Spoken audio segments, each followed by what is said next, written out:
woke up. What is up? What is up? What is up? What is up?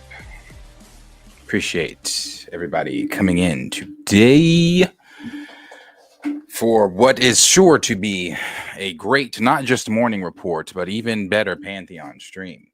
I'm predicting two very, very big streams today for this space, for this community, for this channel, for everybody.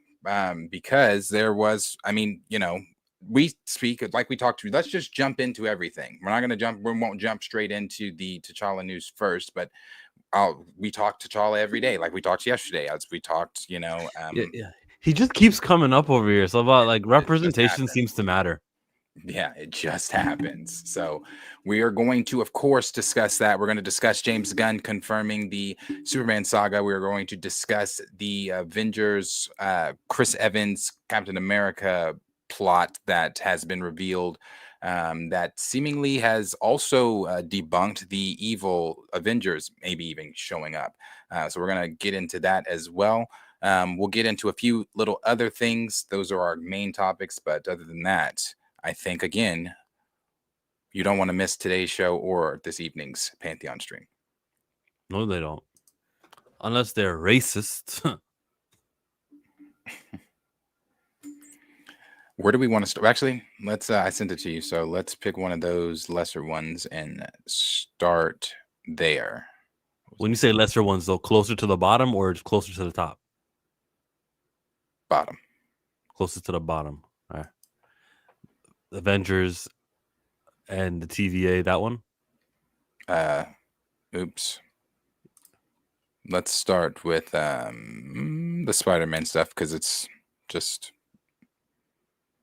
more of the same. Oh, we're starting with Spider-Man today. That's interesting. It's no longer the heavy main event story that we do usually. There isn't a shadow of doubt that Spider-Man Brand New Day is taking inspiration from Marvel Insomniac's Spider-Man game. Who's reporting this? No, this is just people making more comparisons to the video game and it looking a lot alike in some of the things that they're doing, other than, being debunked that Feast is not going. Well, Feast won't be in it, but Mr. Negative will not be the main villain in the film. So other than that, those are really the only connections that they have. It's just that it looks the same. It looks like the Insomniac video game. He's fighting a tank. Yep, you did this in the game. Now you'll see it in the movie. He rolls the same way. Fire. Yeah, not bad. And we talked about Punisher yesterday too, as well. We know that he is wrapped. John Bernthal has wrapped the Punisher's presentation.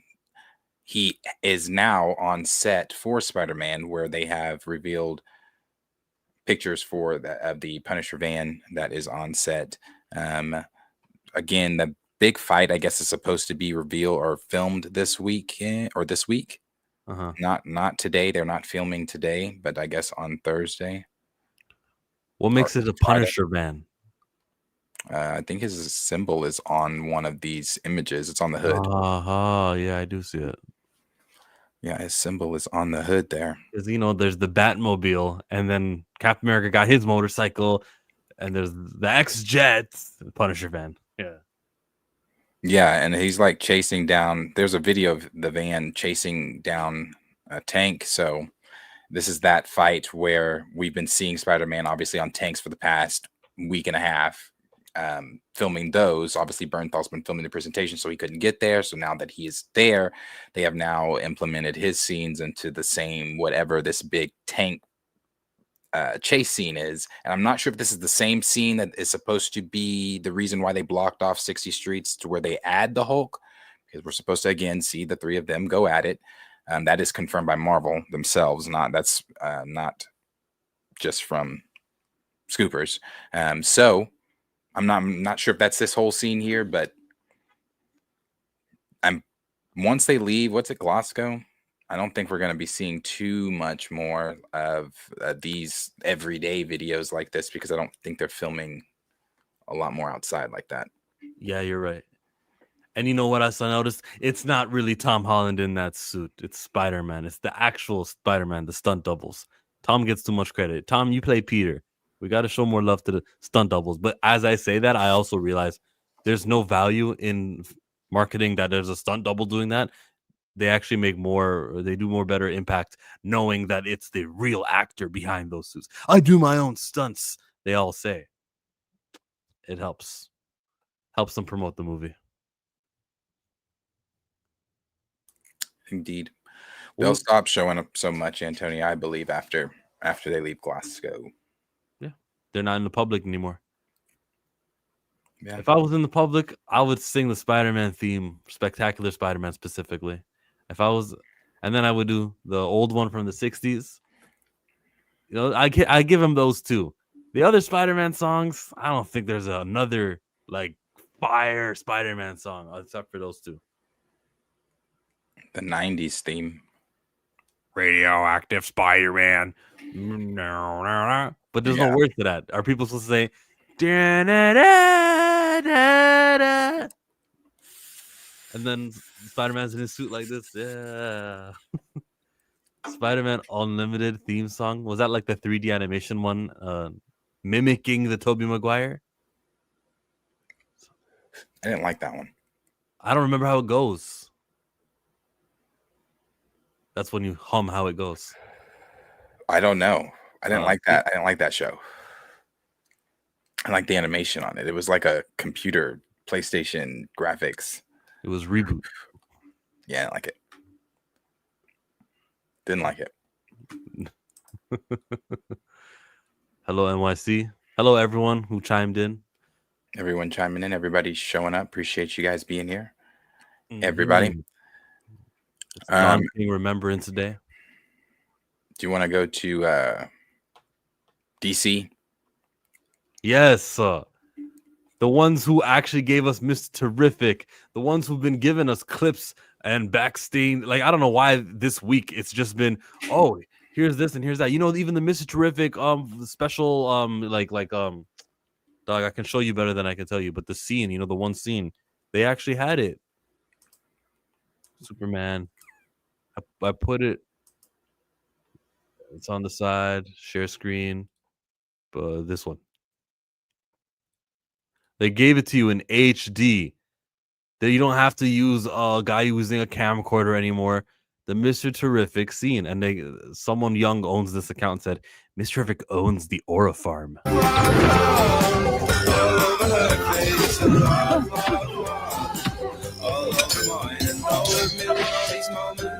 Just in my head, I'll be thinking about them as I'm lying in bed. And I know that it really might not even come true, but in my mind, I'm having a pretty good time with you. I hate when they do these views. And they cut it right before she swears. Awesome. Like, this is what I'm talking about, bro. This is the scene. What else you want to talk about with DC? The messages.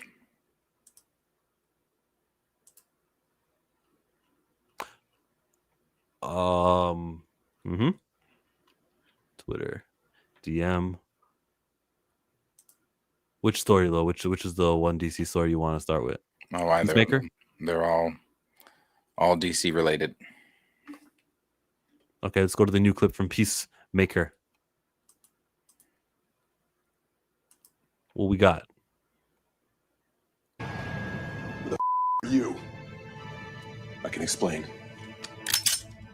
Hold on, man. Just I don't know if you're a shapeshifter or what. Just breaking and entering into a man's home, that's solid justification for me.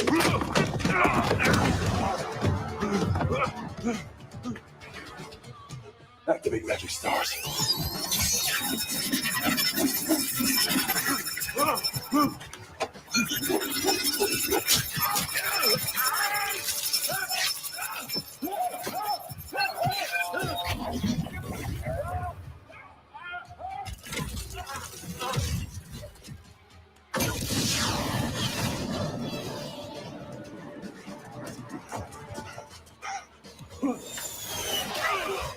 Iron Man.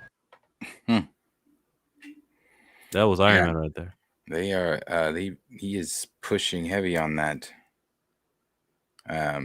Peacemaker being super important in the next chapter of DC to know what is going on.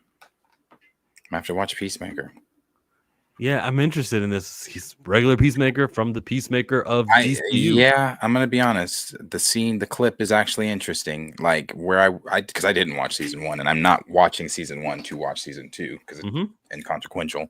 But I probably am going to watch this because this looked interesting. It looked way more interesting. I think way more interesting because it's James Gunn getting to do what James Gunn wanted to do. Even though he got to do what he wanted to do in Peacemaker season 1, he was still limited to doing what was necessary for the Snyderverse timeline at the time. So yeah, I'm actually interested in this. James Gunn knows what he's doing. He hasn't disappointed me. When he lies and he goes, "Oh well, that hasn't been confirmed. Oh, these reporters don't know what they're talking about." When he does that shit, it's annoying. But he knows how to make good content. He's always made good content, whether it's this Peacemaker show, whether it's the Superman movie, Scooby Doo, Guardians of the Galaxy, Suicide Squad. I love that movie. And if he wants to canonize some things like the Suicide Squad, I'm all for it. I saw the news story and I know you had it shared. Let me pull it up. That Idris Elba's character Bloodsport says he's actively looking to bring Bloodsport back into the DCU. How do we feel about that? I don't think this is necessary. I feel like, bro, we're starting a new universe. Some people are going to stay, some don't.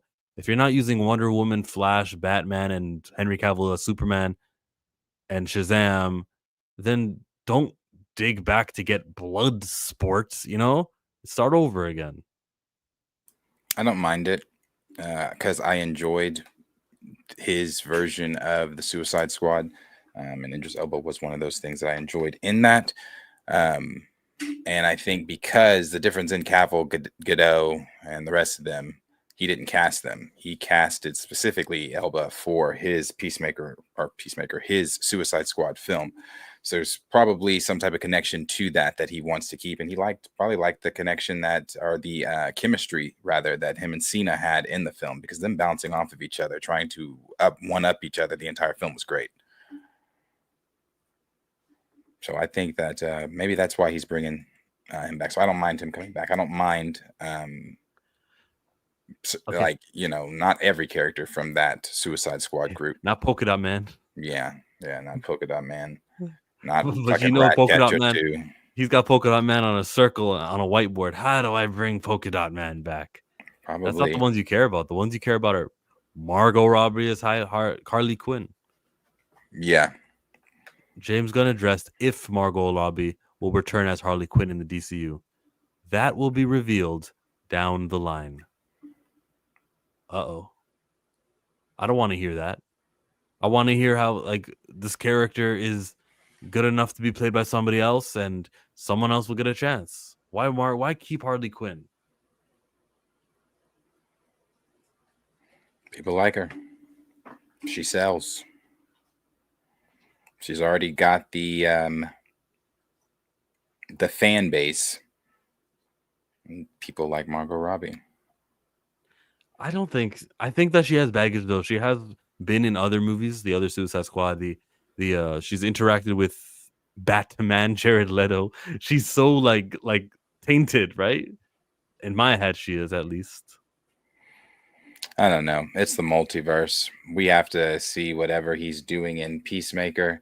I think, when we say things like that, I think the multiverse is just the answer to all of that. Anything goes in the multiverse. I mean, if you want to pull her to whatever universe Peacemaker's jumping into, and I'm sure he's going to tell the rest of the people in his universe about, like we kind of hear him talking about within the trailer, is like, I found another universe and I'm going to it. I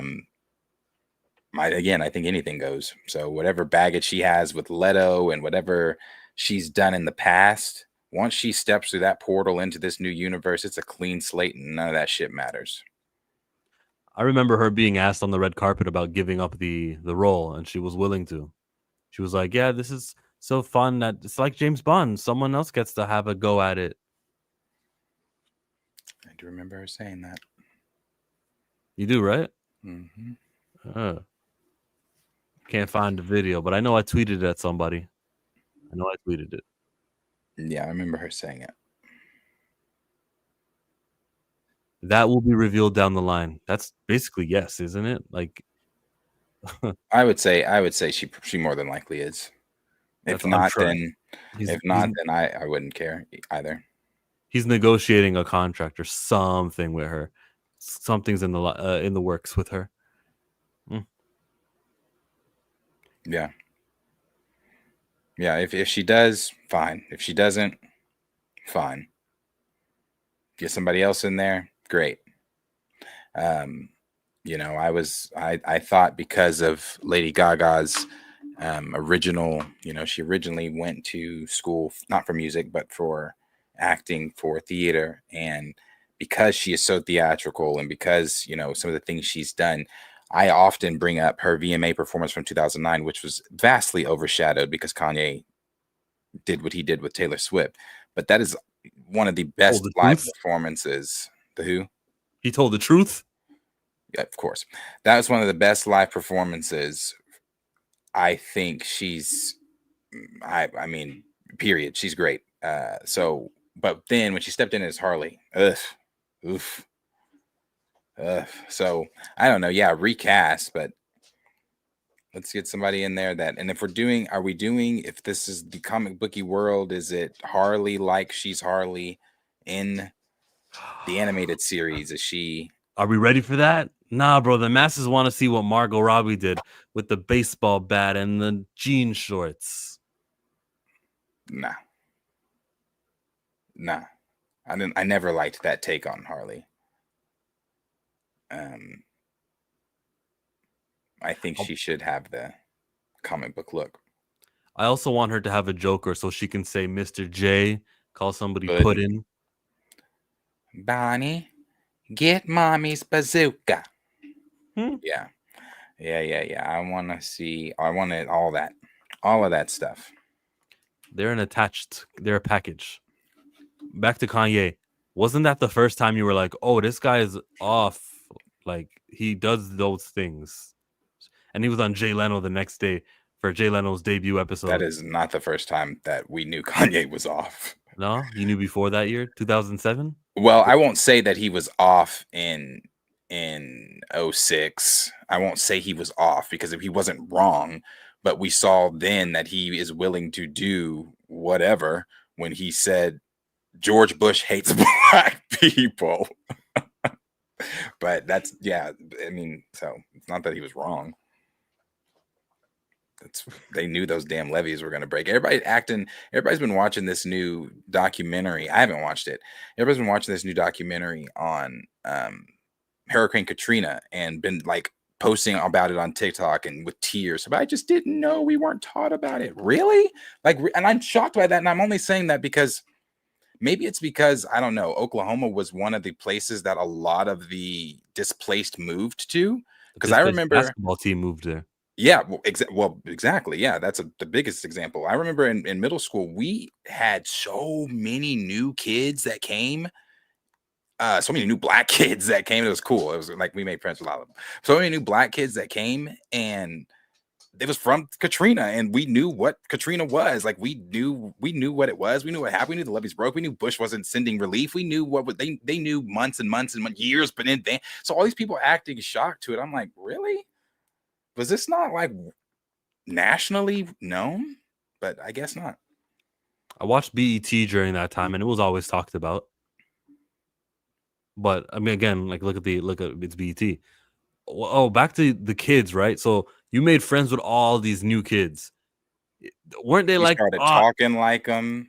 Oh, see, I wasn't that kid. I was the one like, hey, we got a good thing going on over here. Who are these new kids? And no, there weren't many of us already. So when there was a slew of us that came to the door, we were like, yeah, like let's, yeah. So and it was that was probably the dopest that was the best.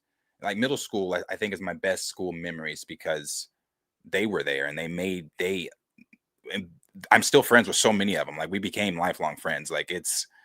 Yeah, they made school so much more fun. Again, we started talking like them, like everything. You said all the words Master P says. Like, baby. What's Yeah. what a? What's that one mean? No, I don't know. But they used to say shit, and we used to try to mimic it. So yeah, man, Katrina. And I did see some of those clips of the taking it back. Someone said we had white people on the roof just so that the helicopter would land, and I was like, yeah, sounds about right. Yeah, and I watched this clip of just like, yeah, I mean, we knew what Katrina was. We knew what Katrina was. It was awful. And of course, when they got here, they not like they were quiet about it. They were telling us everything that was going on. So was Kanye wrong then? No, I don't say he, I I think he was wrong. I saw the episode of Kanye getting punked. Okay, Ashton Kutcher punked you. He makes you think that they were gonna steal the footage from the music video. So Kanye ran into where the cassette was, ejected it, got it. He's like, "Let's go!" So that they couldn't punk. Like basically, they didn't punk him at all. Like he thought like 10 steps ahead and got the video, and he's like, "Oh, good. Now they can't like throw it away or whatnot." Like it was a funny. But it was also like, yeah, Kanye, that's exactly what I would hope a rapper did. He said, what? You're trying to scrap my footage? Or whatever the reason was. I don't remember word for word. But like he took it and he was like, let's run now. And they didn't punk him at all. Couldn't get him. Worst punk. Kanye fan. Kanye is right about some things. But when he said slavery was a choice and was a Trump supporter, he lost me forever. But let's keep things in 2004, everybody. Let's keep going back. That's Slow it jams. right there. That's it right there. You know, his mom is buried in Spencer. I don't know how often he visits her, but it's when he lost his mother that he started spiraling. Mm-hmm. Hey, James Gunn. I hope your DC's not spiraling. I've already finished the treatment for the next story in what I'll call the Superman saga. The treatment's done, which means a very, very worked out treatment, and I'm working on that, and hopefully going into production on that. Not too far away from today. I've already finished the treatment for. I'm not trying to fight you on this, Darius, but there's a reason he intentionally said, "I'll call it the Superman saga instead of Superman family."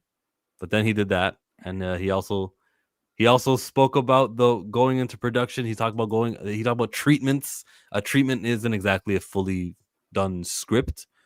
But if we were wondering, does he have everything together?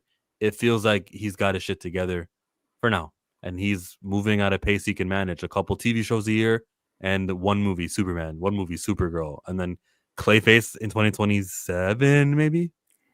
2 movies in 2027 if the Superman sequel happens too. Good. Good job, James Gunn. So far, so good. Just shut the fuck up a lot. Yeah. He's doing it. I mean, that's just more, I guess, more confirmation that he's doing it. I don't know why when James says things like, well, again, sometimes it's not always the truth, but I get why it's not the truth because he's trying to hide things for movie purposes. But when he says he's like writing something, I typically believe him at that. I do, because he's like, why would I lie about writing? Yeah, who do you have to impress? Yeah, so I typically believe it. So when he said this last week, I was like, makes sense. Okay, STFU. Is that better, Perp? For the next. What is he lying about here?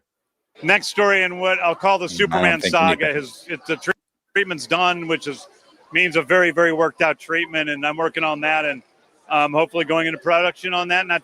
Oh, wait, I think he slipped. The treatment is done. I'm working on that. I thought you said it was done.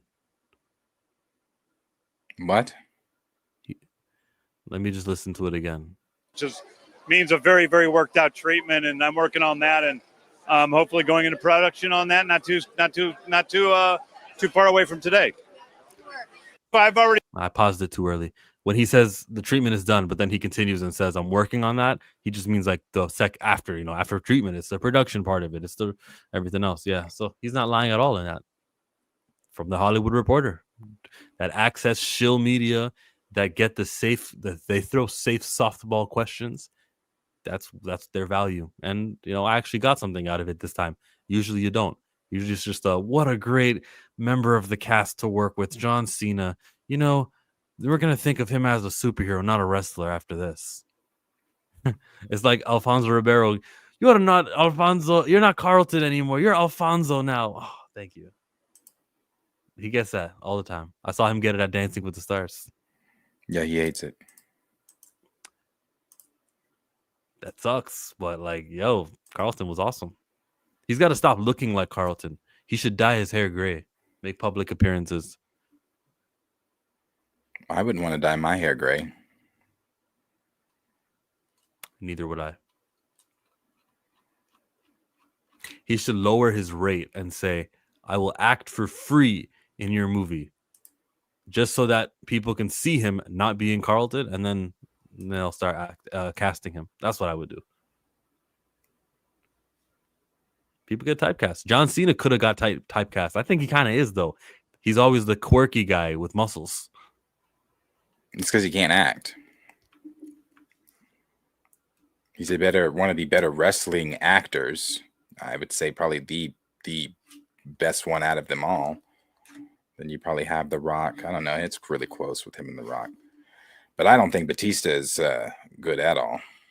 I think he was literally Drax and Dune. Just that's all he was doing. Like, I don't think Batista's that great, but that's just me.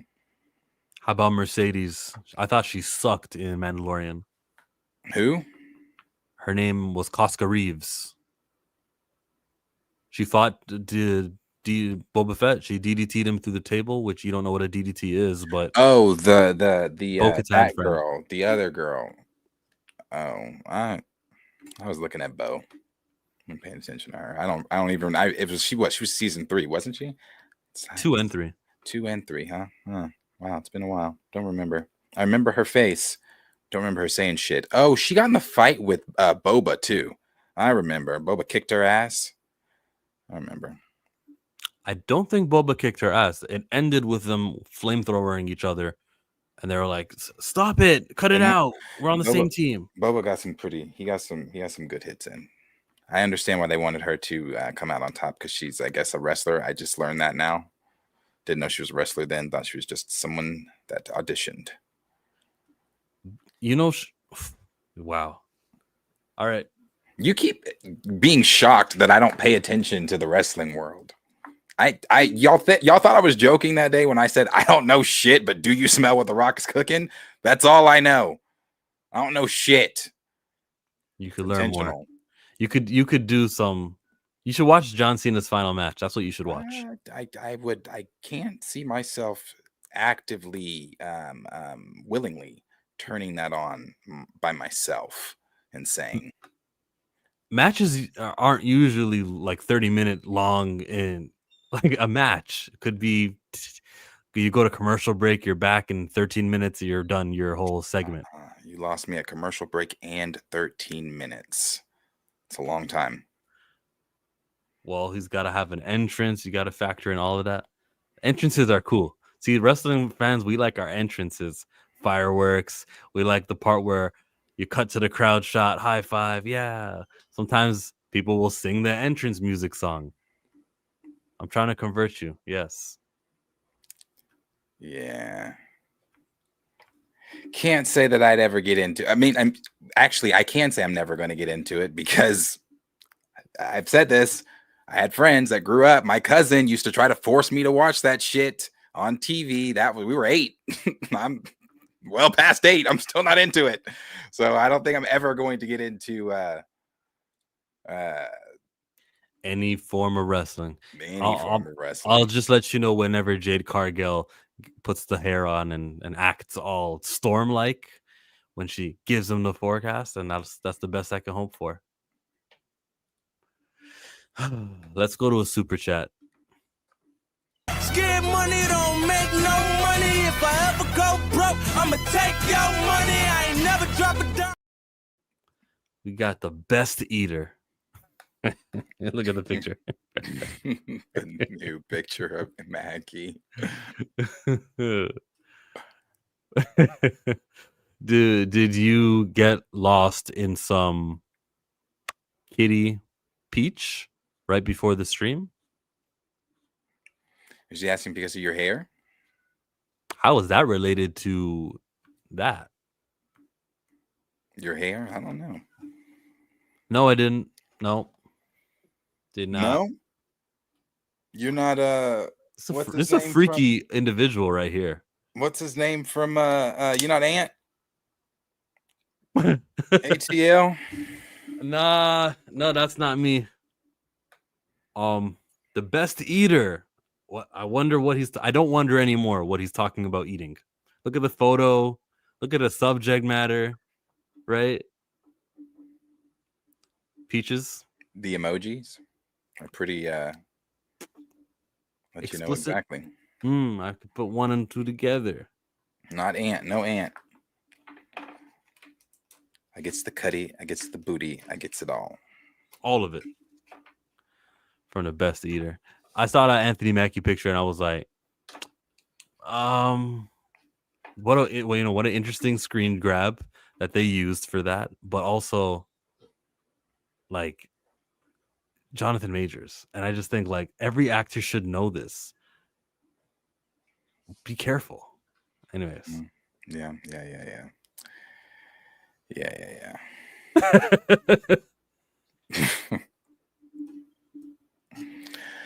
Okay. What's our next one? What can we go to? Go to the Star Wars one because it's a small one as well. Before the larger ones. Gennady Tartakovsky. Gennady says he'd be interested in returning to Star Wars if it were a live action project with Asajj Ventress. If she becomes live action super cool, and if they ask me to do it, that would be an interesting conversation. Yeah. And I would love that, actually. For those of, I don't know how many people remember that 2003 mini series for Clone Wars that they did, but I remember it very well, 5th grade, because we were all preparing for Revenge of the Sith and so they gave us that. And the very first episode, I remember it was like maybe 3 minutes, 5 minutes, and I remember all of us being like, the fuck, what's going on? But obviously you can watch the miniseries on Disney Plus now in its entirety. I think it's like 2 hours. But this fight scene when it was originally in, I just saw her die. Yeah, in Star Wars. Asajj Ventress is cool, and I don't mind them keeping her around. I do also respect that they said, "Fine, Dark Disciple happened. She's in the water," and then for this reason, Quinlan Vos and Asajj cannot be friends anymore or lovers anymore. And they worked with the canon. That's cool. Like, I get that you wanted to use Asajj so badly, but you didn't want to discredit the books. So yeah, that was a good workaround. That was an okay workaround. As a book reader, I would feel, okay, fine. The book is still valid. We just get to see more of the character. Course correct, you say? No one truly lives. No one truly dies. You see, No her just one's fall ever off a really cliff. gone. Yeah, there's a YouTube video for Star Wars called "No One's Ever Really Gone." When you have time, watch that. It's one of the funniest. It's so funny. Like when Jyn Erso's dad dies, he said, like, he starts the video with like every Star Wars death, well, a death, and then the next one's another death. And it's like, don't worry, no one's ever really gone. So he says that by the time we get to Jyn Erso's dad dying, it's like maybe, I don't know, 5 minutes in the video, and he gets shot and she's crying, and he goes, "Don't worry, Jyn Erso, your dad's coming back." It's just so funny the way he says the shit. Yeah, I watched that one. The Star Wars is moving on up, bro. I believe everything. The Gina Carano shit has been settled. We don't have to worry about Kennedy in Discovery revealing things. We're good. Okay.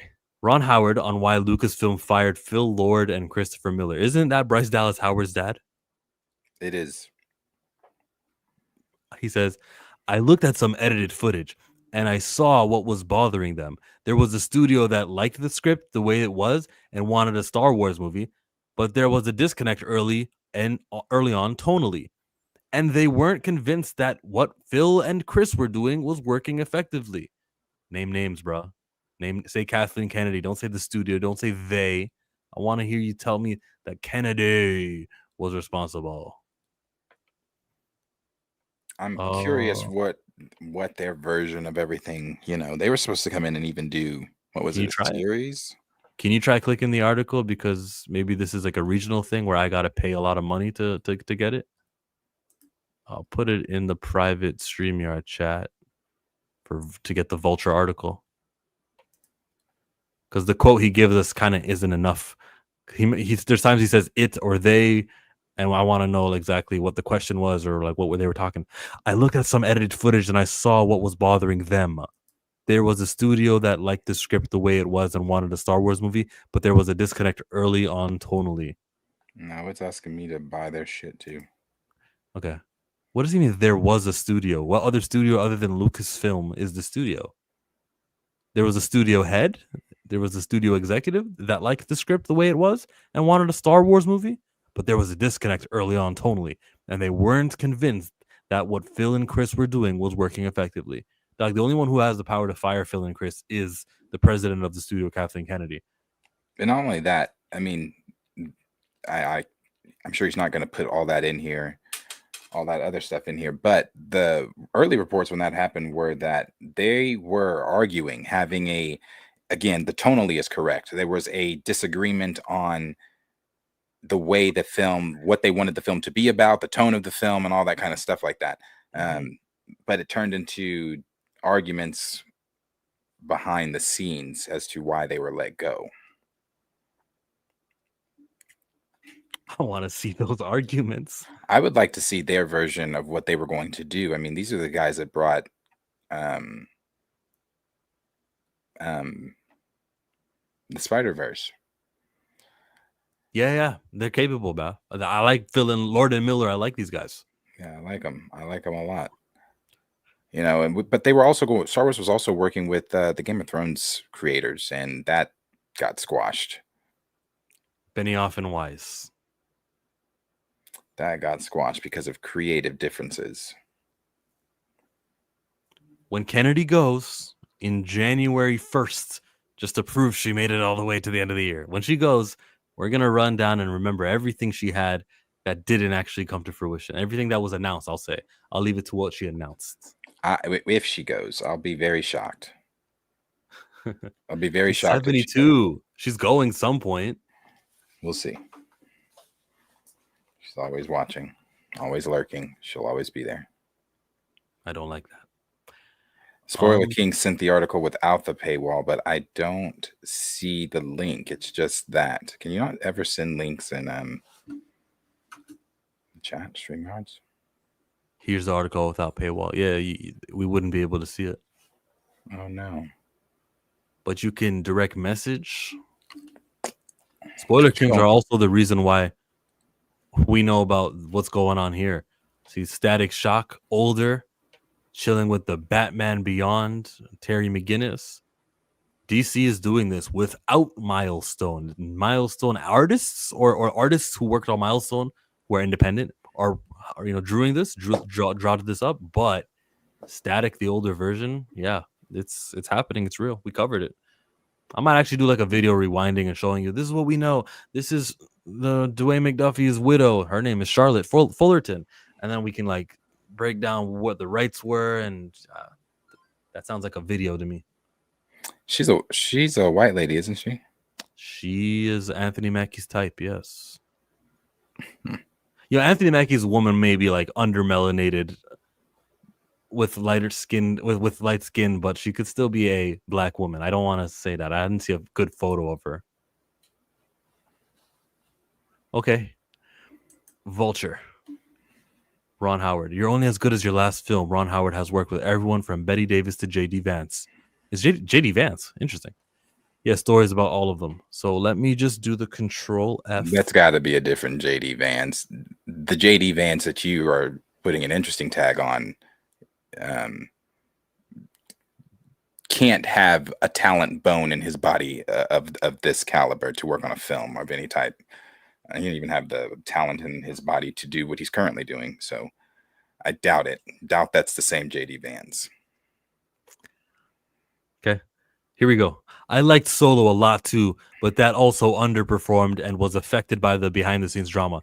I'd always been curious about Star Wars, and Solo landed in my lap when I didn't have another movie set to go. Can I just pause? Solo landed in my lap. Is that how I want you to select your Star Wars directors? Don't I want Solo landed on my lap? I want to know that, oh man, I've been trying for years to get into the Star Wars door. They finally heard me out and I was selected. Don't tell me Solo landed on my lap, right? My wife Cheryl and I were vacationing in Paris. I went to London to see Hans Zimmer play at the O2, and I reached out to Kennedy just to say hi. And she said, "Do you want to come to breakfast?" I said, "Okay." Also, the late Ali Shermour, who I worked with before, and John Caston eventually showed up. They basically said, "We've reached a creative impasse with Lord and Miller. Would you ever consider coming in?" Okay, can I just again? I reached out to Kathy just to say hi, and then she goes, "Oh, there's my director." You get it? Do you guys see what the problem is for me? And I respect Ron Howard's talent and everything, but I was just checking in. I'm just saying hi. It could have been a quick hello. Just wanted to be polite and everything. Yo, come, let's do breakfast because that's my director. Ugh. Okay, find someone who has expressed interests. I looked at some edited footage and I saw what was bothering them. There was a studio that liked the script that way it was and wanted a Star Wars movie, but there was a disconnect early on tonally, and they weren't convinced that what Phil and Chris were doing was working effectively. I couldn't judge that because I didn't see enough of it to know, but they were sure once I said, "Okay, I think I can do this script and I think I understand what you want of this script." They said, "We'd want to reshoot a lot." He gave them the answer they wanted to hear. "I understand what you want of this script." I looked at the whole movie and then pointed out some things that I thought were great, and Phil and Chris were incredibly gracious throughout that process. They were just seeing two different movies. So I came in, I had a blast, but there's nothing personal about that film whatsoever. It's still just a shame. I can't wait for Phil and Chris's next movie. Look at him be like, hands off. Yeah, nothing was personal about that movie. That shit was just a gig. Don't use that to judge my talent. Don't. It's Phil and Chris. Looking forward to the next movie. He still keeps diplomatic relations with Phil and Chris. This was a master at his craft. Not a bad film. I mean, but it speaks to why the film is considered Star Wars' worst. I don't think it's that bad, but I don't love it. But I mean, it speaks to that. It speaks to the where the film is. Didn't it still make $1 billion? No. I thought it was only 300 million something. Oh, geez. That sucks. I may be wrong about that, but it didn't make $1 billion. So what did George Lucas tell you? I talked to him once early when I was just thinking about doing it. He wasn't active on the films, but he says, just don't forget, it's for 12-year-old boy.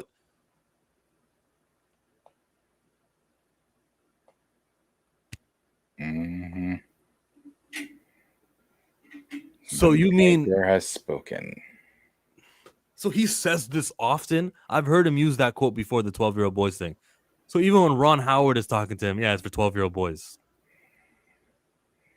Yeah, he said from the very beginning, Star Wars is for kids.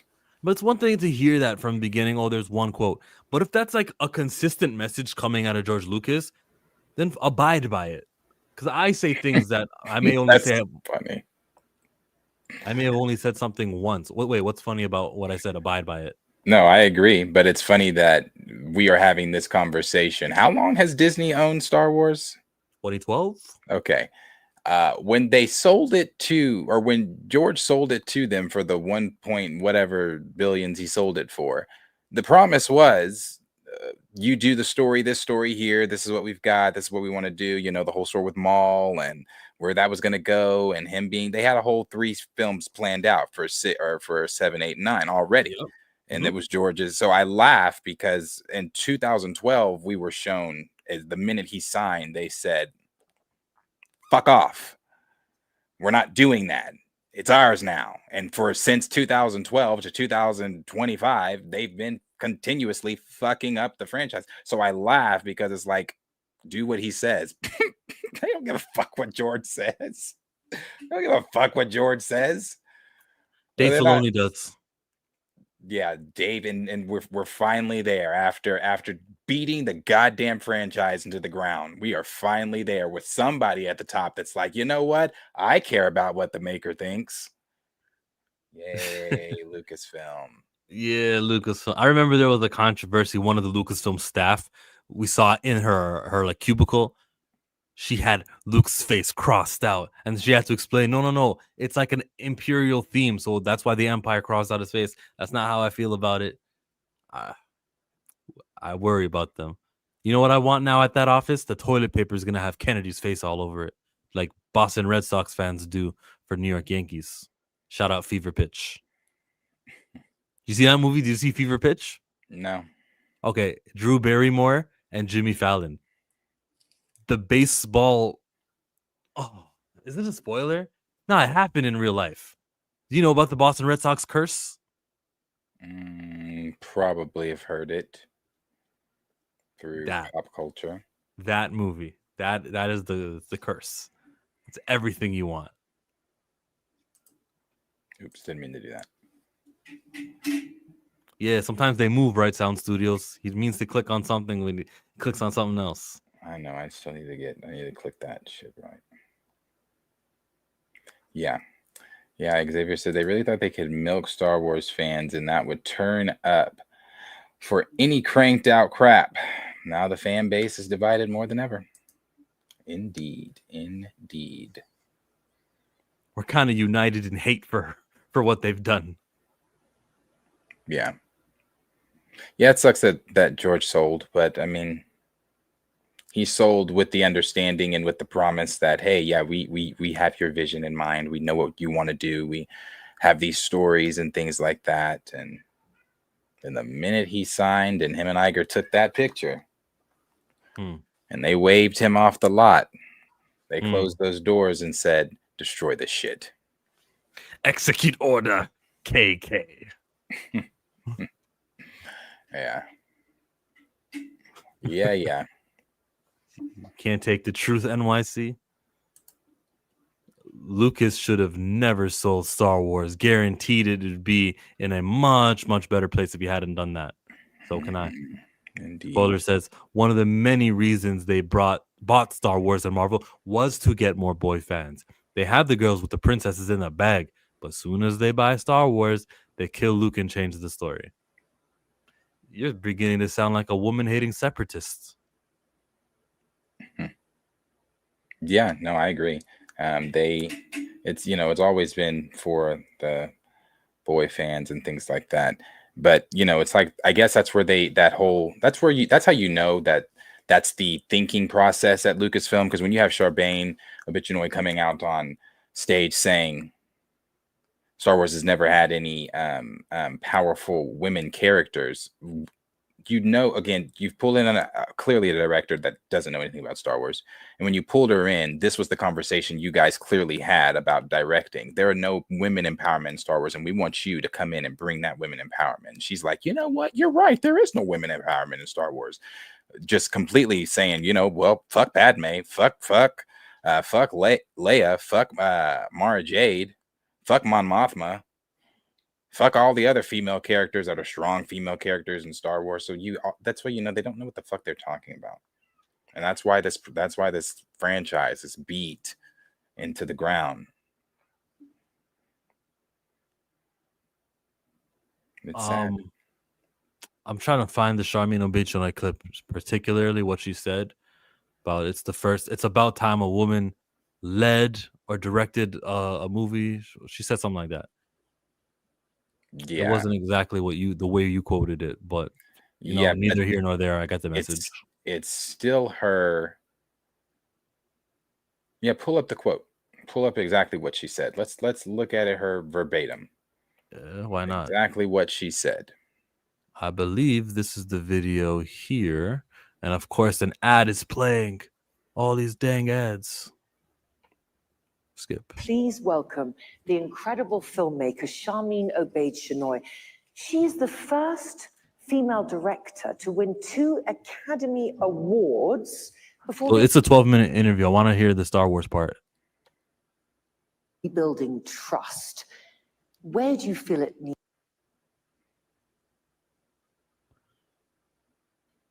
was when they were assigning stories to me. I did my first big investigative piece when I was 17 years old. And that's how about honor killing.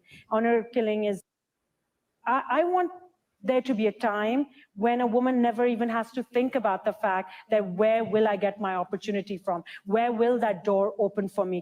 I want a level playing field for all of us. I think that the world will be, I hope that my legacy is going to be that there will be. I'm excited because I've always been a fan of the Star Wars. Okay, I think it's right around here. I hope that my legacy is going to be that there will be many women who will be holding that golden statue up. Here. Well, you're making history again, Charmine. You're the first woman, the first person of color to ever direct a Star Wars film. Now, I know you can't tell us too much about what you're going to be doing in the film, but can you tell us how you felt when you knew that you were going to be doing this? I'm excited because I've always been a fan of the Star Wars world, deeply admired what George Lucas created. And I think that we're excited about taking the franchise forward. And I'm excited to work with Daisy Ridley, who reprises her role as Rey Skywalker. And I think that it's such an incredible franchise, and it has such a global reach to it. And the fans and what George has built, each one of us is building upon that to ensure that the legacy that he created sort of long lives and brings more fans into the franchise. It's amazing, though, that you are the first woman to be doing this. And when do you think we'll see a world that you were talking about, when we don't have to be sitting and saying, you're the first of this, the first of that? There's so many places where women that was are an taking edit. the first Sorry. step. You know, Did you notice that? Mm-mm. That edit? The first of that. there's so many places. She wasn't sitting with her. She knows it just her hands are down and then her hands are up. Sitting and saying, you're the first of this, the first of that. There's so I many see. places I see. where women are taking the first step. You know, there are so many countries. So I think that this YouTube video was, and they clipped out, the part that is controversial. I think. No. Countries that have never had heads of state that are women. There are so many companies that have never had female CEOs. There are so many, I would say, boards that are just bringing. Anyways, I don't want to waste time when I know that it's been trimmed out. Right. This is a CNBC International live. They trimmed it out. Mm-hmm. I just cringed when she said Rey Skywalker and not Rey Palpatine, not just Rey Skywalker. Ugh. I'm sorry. I'm looking at the quote itself. Snow's return. Blah blah blah. Genius and what are they doing? She's attempting. Well, the interviewer brought up the woman part 2 times. She was really fishing for a quote, and I have to give her that. Charmine Obeid gets that grace because the first time she answered, it's about George Lucas. Gotta love George Lucas. But then when she's like, no, but you didn't talk about the woman part. Talk about how you're a woman. Speak on it. She has lost us as soon as she said Rey Skywalker. That's when I cringed. Dwayne says, you notice how that people of color has become somewhat of a cry for attention? I don't notice what you're talking about, but thank you for your input. We need Cad Bane in live action. That's coming. He's already in live action, wasn't he? He was in a Book of Boba Fett episode. Here we go. We're in 2024 now. So I may not have been exactly what I said, but it's so what I said. Yeah. We're in 2024 now. And it's about time that we had a woman come forward to shape a story in a galaxy far, far away. So again, fuck Mothma, fuck Leia. I saw D Stizzle in there saying fuck Bastila, fuck all these others from all these other women, female characters that have come before. So it's like, again, you are pulling people into spaces that don't know what the fuck they're talking about to direct movies and franchises that make $1 billion. Doesn't make any sense to me. A woman shaping a story. Go ahead. The editor, Marsha Lucas, is a woman who shapes the story. Bryce Dallas has been doing many things. Deborah Chow got the whole Kenobi show to herself, and she helped shape the story there. Yeah, it's wrong to say that. You can say for a movie, for a solo picture, be more specific, and then I can't pick at your words. Yeah, she's. I'm good on that. Anyway, I hope she's also a change with the new change with Dave. But I think that's Star Wars. There's a reason we stopped hearing updates from her. That movie's not happening. It shouldn't happen. It shouldn't happen now. I know. I'm still gonna tell you this. In 10 years, now what's Ray up to? Let's give Daisy Ridley a contract. Let's have her show up in a movie. You know, maybe she can be a character animated. But we got to figure out what's going on with Ray. Do you? Yeah. Just why? Because it happened. 3 movies worth. All right. So in that case, if we're using that logic, do we have to see what's going on with Toussaint? Because it happened. It happened in a post-credit scene for 1 Brother, minute. you can't have your cake and eat it too. But my answer wasn't it happened. It happened. I said it happened 3 movies worth. It doesn't matter. I get it. You're a Star Wars viewer. You're not a. There's a difference, and she breaks canon. I mean, she just completely breaks it. I mean, completely, and can she unbreak it? Can she show up and say, "Yeah, sure, this sure. explains why I was reading the books, and it actually explains all of it." No. We've had this conversation. There's nothing you can do in the future that is going to unbreak what she has broken. The only way you can unbreak what Ray has broken is if you go back to the writing board. The minute they wrote Ray down, you start there, and then you start writing more. You don't continue with what you scrap all the bullshit that you've done with her being on Jakku. You want to make her a scrapper from Jakku, you can keep that. But knowing how to automatically fly the Falcon, knowing how to automatically use the Force and manipulate the mind of a stormtrooper, knowing how to use the lightsaber the way she was able to use the lightsaber, Anakin's lightsaber coming to her instead of going to his own fucking blood. Like, it just doesn't, none of that shit makes sense. Like, none of it. Who is she? Why is she? And you tried to explain that she's a clone. Well, that's stupid. Kill her. Like, no one wants that. It's awful. It's terrible. She's a terrible character. She's fractured this fandom even more than it already was fractured. Because of her, they killed the franchise's main character. Now they're maybe possibly reviving him. I mean, there's just so much. There's so much she's done wrong.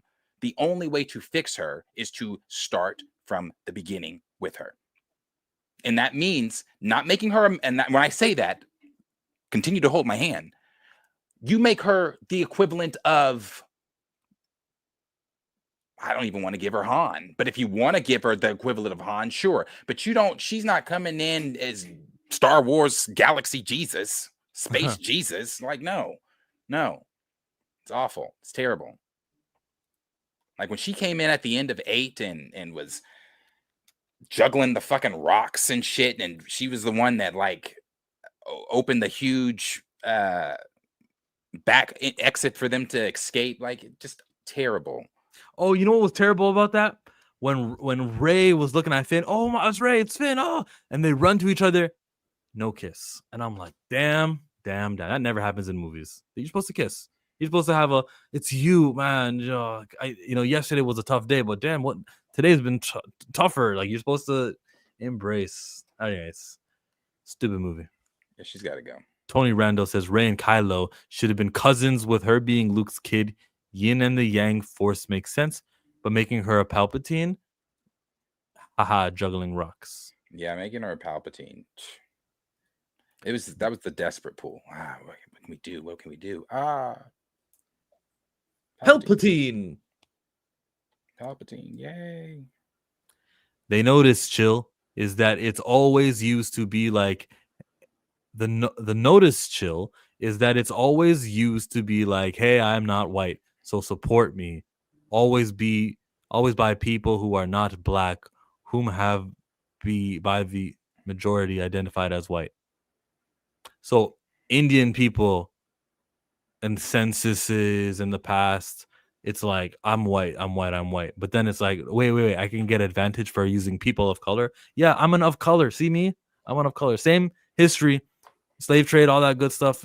Apply that for me and why I deserve. I was redlined, even though my family just immigrated one generation ago or this generation. If that's what you mean, then yeah. Got you, Dwayne. I think I got you. Look, something I want to pull up on the side, something that I kind of skipped over. You did send this video of the Punisher's vehicle. So let's play it. So you didn't send it for nothing. No, it was nothing more. That didn't have to be played. That was a while ago. Here is a new trailer that they just released for Peacemaker, though. I guess James Gunn, because he has to be in every promo. I mean, every promo. He can't just let John Cena tell us, hey, here's the trailer. He's got to do it with Cena. So they just dropped a trailer for it. Is it in my DM? It is. Let me not show you my direct messages and close that.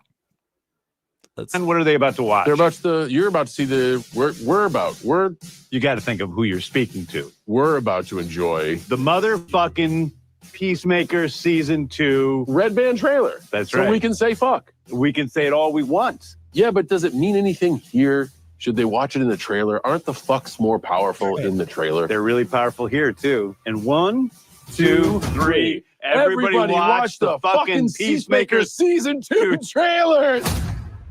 Hey, before they even put that together, are you mad at that? That's so different. This is a fucking studio executive, and he's swearing and having fun with John Cena. John Cena is a beloved man. That was good. And the more times we see James Gunn before things like Peacemaker, Supeman, all these things, the more familiar we as the audience get with him, and the more, what's our cousin James, Uncle James, what's he got going for us? That's good. That's how you grow a brand, by becoming an ambassador of the brand when it's not just Batman and some of the ones that can sell themselves, but when it's for Peacemaker. He is being present. Good. I don't know if that nod was like, okay, he's cracking me, or or he spoke enough. It was neither of them. What was the nod then? I'm just like, yeah, sure. Continue to be in all the promo, James.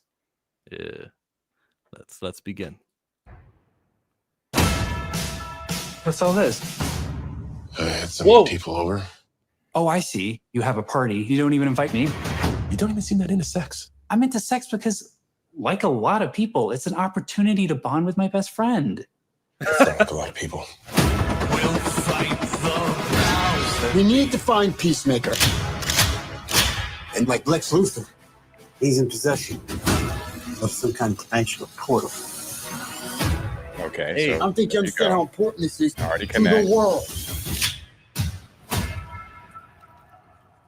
Hey. Continues. Morning. Fuck you then, you crib keeper looking bitch. We're right. We're free. We'll fight. Go, go. We'll see. Oh.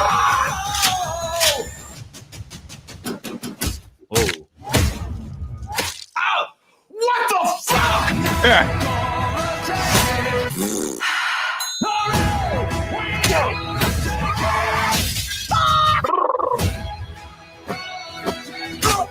Doesn't want it.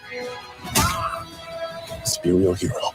You're one of us. We need you. You ready for the next adventure, pal?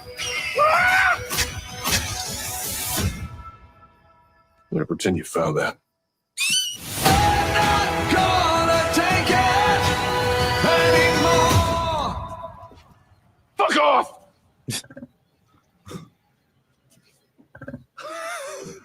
Who's that guy?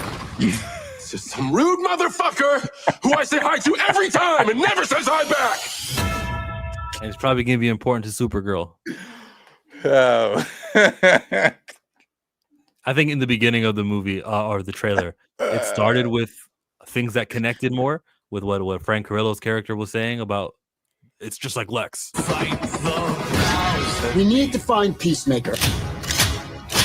And like Lex Luthor, he's in possession of some kind of dimensional portal. So however he gets his dimensional portal, which is the same as the ones we saw in Superman, they got the yellowy orange color. That's a tie-in. The rest of the trailer, though, they just showed us a bunch of degeneracy and the old cast. So I don't think I think maybe the first episode and the last episode will be Is the ones that that not you got. what Peacemaker season 1 was? Yeah, it's just a bunch of degeneracy. So, but tied in between that will be connections to Superman and that alien. I'm sure we'll see his species again. The DCU continues. I'm sure in the DCU in the next 10 years of James Gunn writing, that alien species that he keeps telling to F off, this guy here, we'll see again, right? So that's more than an Easter egg, I think. I think this species will be relevant. The one thing I have to say is I don't think, he kept saying it's very important for us to see or watch this to see where DC is building to. I guess maybe you showing me he's got the thing that Lex got. Okay, that answers some of my questions. We'll see. I don't know, bro. As far as me watching it, that's what I'm talking about. I'm not talking about like what it's going to do or its connectivity or anything like that. I'm talking about me watching it. But we'll see. Yeah, one episode at a time. If it doesn't serve you, if like the first episode is just them at the house talking to the old cast and it's scenes from like this right here. Oh, she just threw a ball at somebody and it must hurt his head.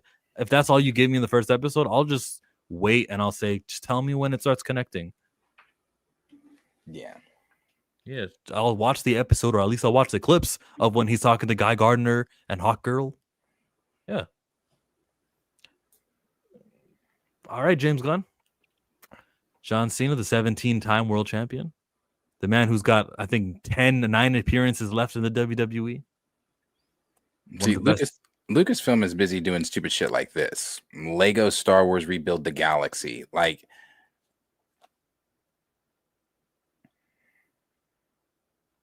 who's paying attention to Lego Star Wars outside of playing the game? Well, when you got a movie coming out next year and really nothing else, you do Star Wars or Lego. You do comic books. Like the video we were watching the other day, the Meg one, when she was reporting about Kylo Ren. You do comic books. Yeah. Hey, you notice how many more viewers we have today than we had yesterday? It's that thumbnail. Who'd you put on the thumbnail? Who do you think's on the thumbnail? The Black Panther.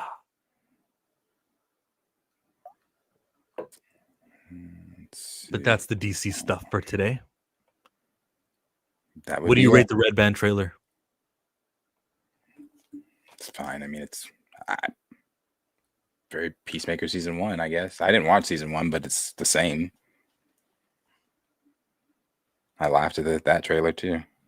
I didn't watch it. But yeah, it's fine.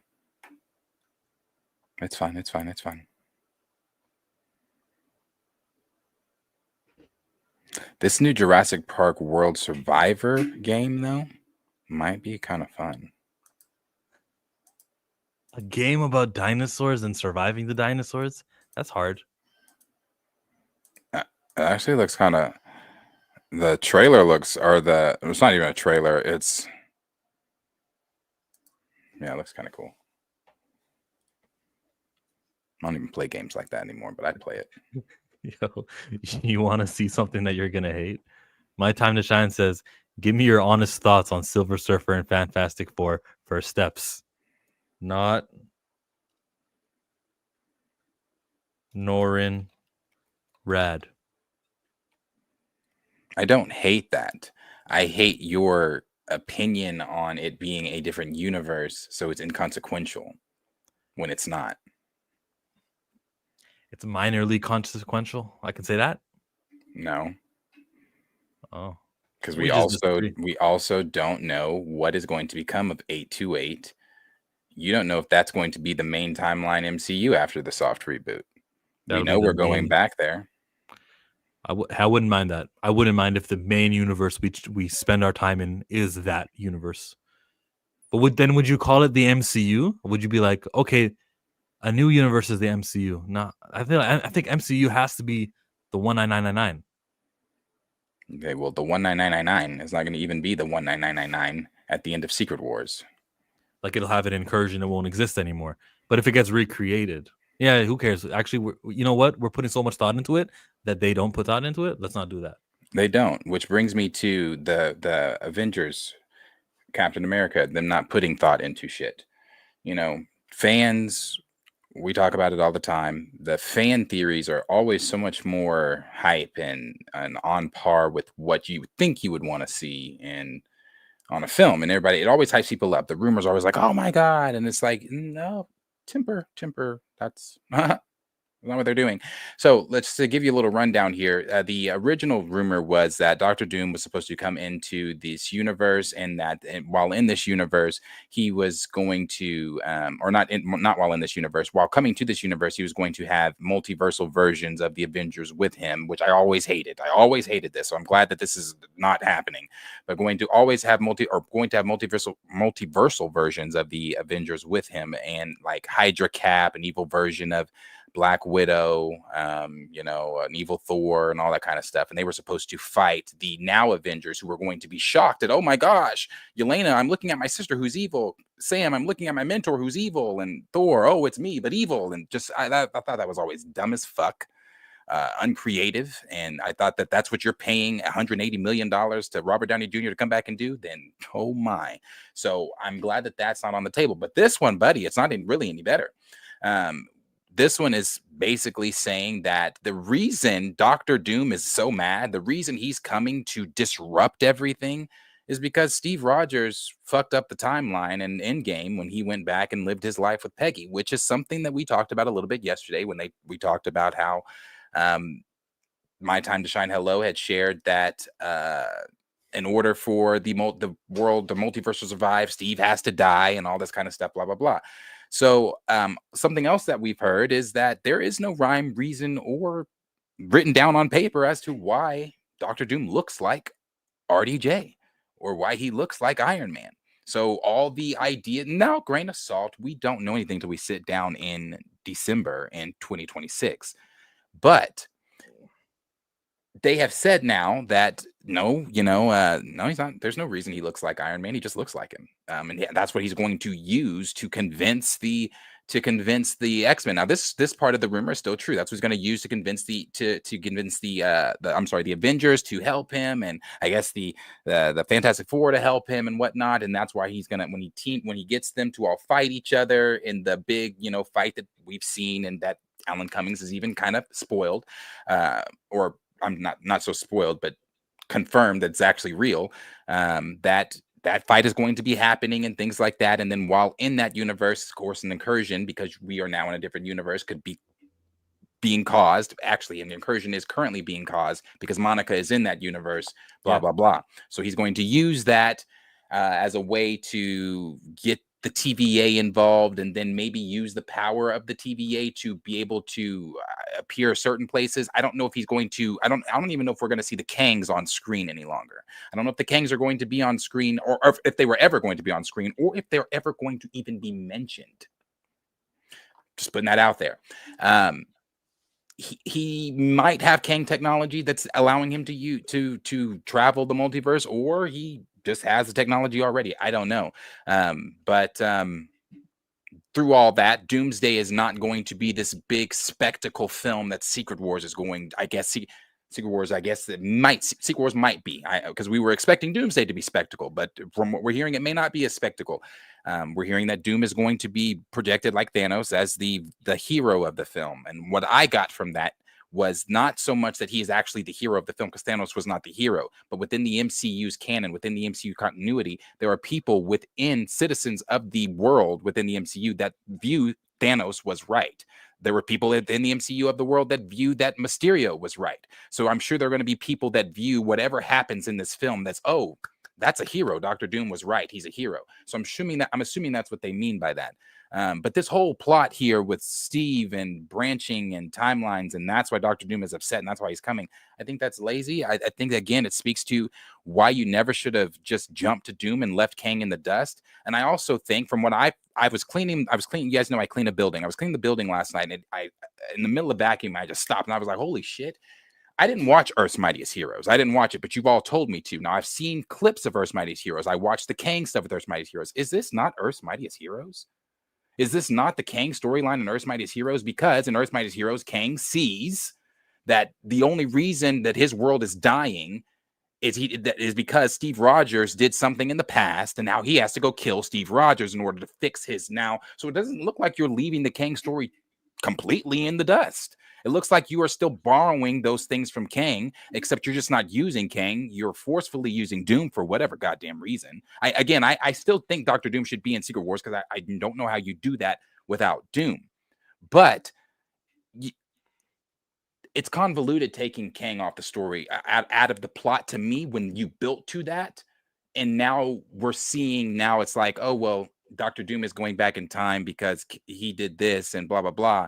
I bet you anything. I mean, I don't know, bro. I don't know, because it's supposed to be a different story than what was originally given or whatever. I don't know. But this does not just seem like this was just supposed to be Kang in this, and like Kang was maybe going, because there were theories people even had back in whatever 2021 when Loki season 1 came out. When there's specific videos on YouTube titled "When in Time Did Kang Kill Cap?" New Rockstars. So is this not just that same storyline, but with the Russos attached to it? Yeah, and I think that there's no problem there. They say this is source material, this is the animated, and we'll just adapt it there. And they'll pretend they came up with that idea on their own. Not Russo's, but Michael Waldron specifically, and fucking Stephen McFeely. You know, Michael Waldron is the one guy, because he did Loki, he did Doctor Strange Multiverse of Madness. He's also writing, I think, the third Doctor Strange, and he's doing the Avengers movies. Michael Waldron, if he wrote it in this post-Avengers Endgame saga, it's canon, it matters, it will be building.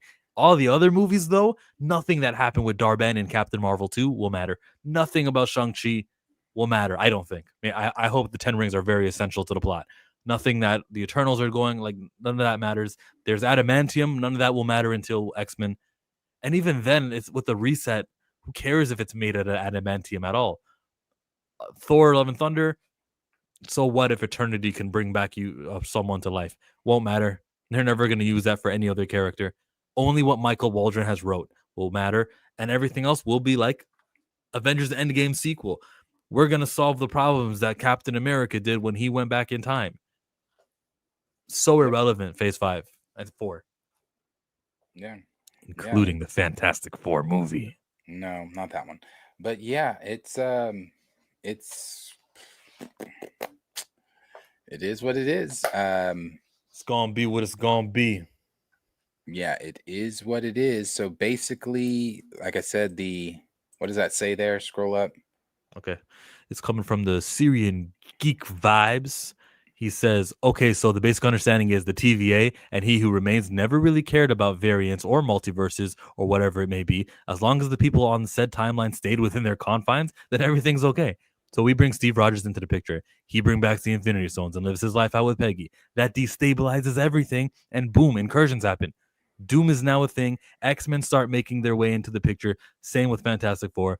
Okay, this is sort of starting to make sense. Steve plus wanting cheeks equals collapse of the multiverse. Okay, now the video that the Geeky Cast did, I sent that one too. What did he say on that?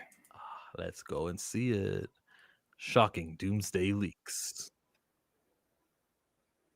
I'm a medical student. All I do is study, so you could choose me. I've used Grammarly for. Welcome back to the Den of Nerds. I am Josh. We need to talk about Avengers Doomsday. Sorry, what? That's not it. That's the Geeky Cast. It's a short video, or it's a video. It's a Twitter video that you sent. Yeah, Josh's video is 18 minutes long, or 18 minutes long. I'll have to watch Josh. Okay, sorry. Wait, I'm clicking on the wrong thing.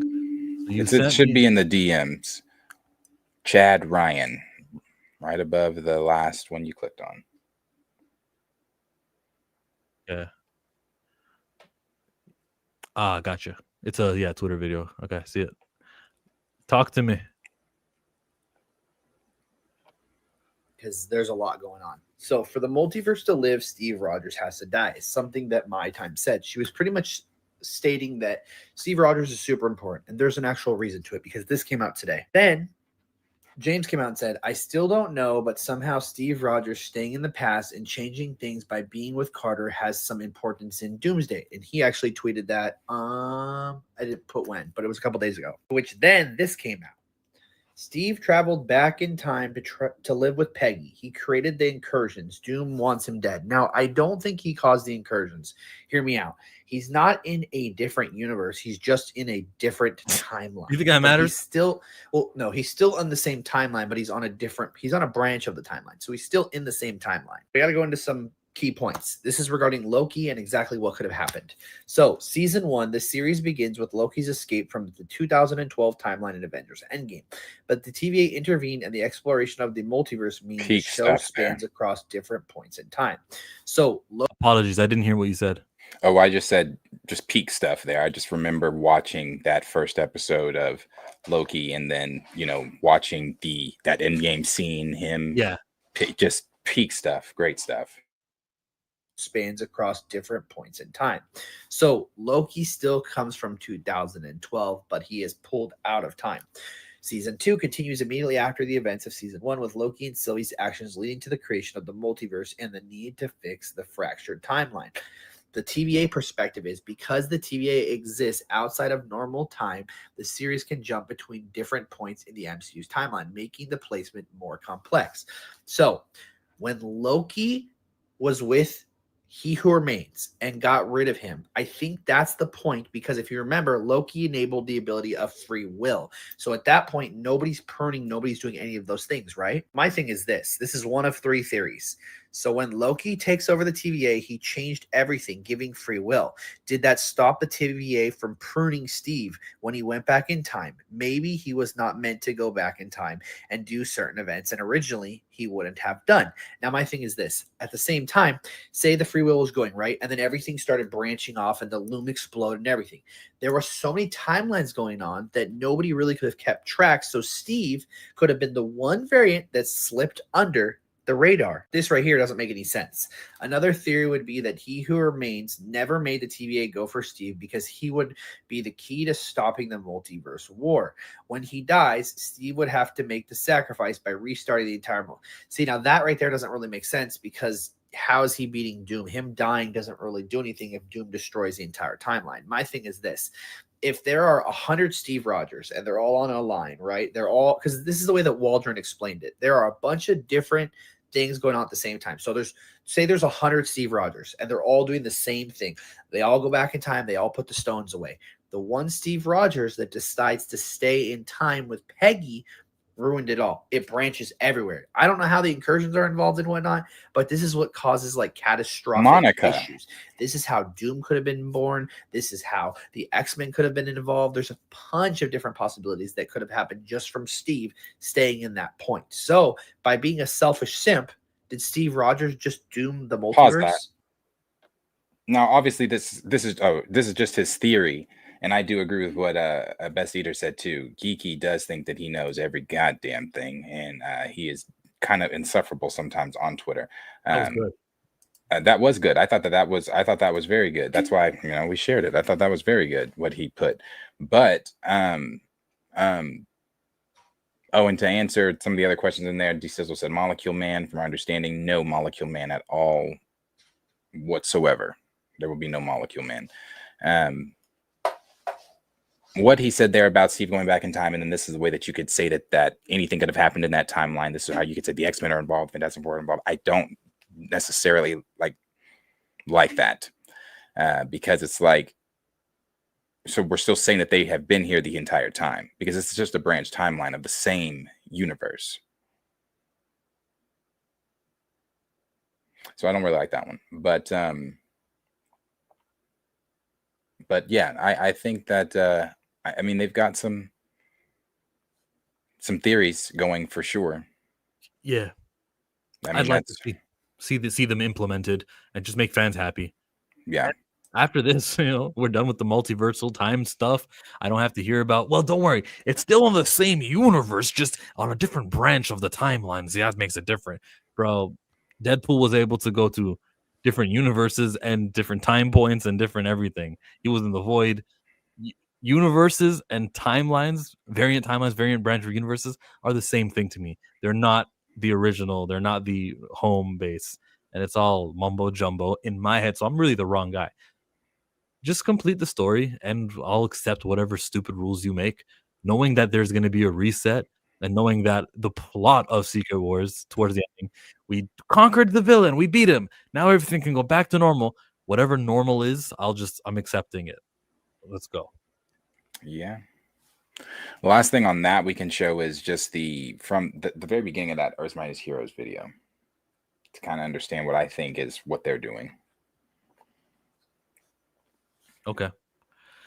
Let's Earth's Mightiest Heroes share. 0. News from the front. No, not where. When.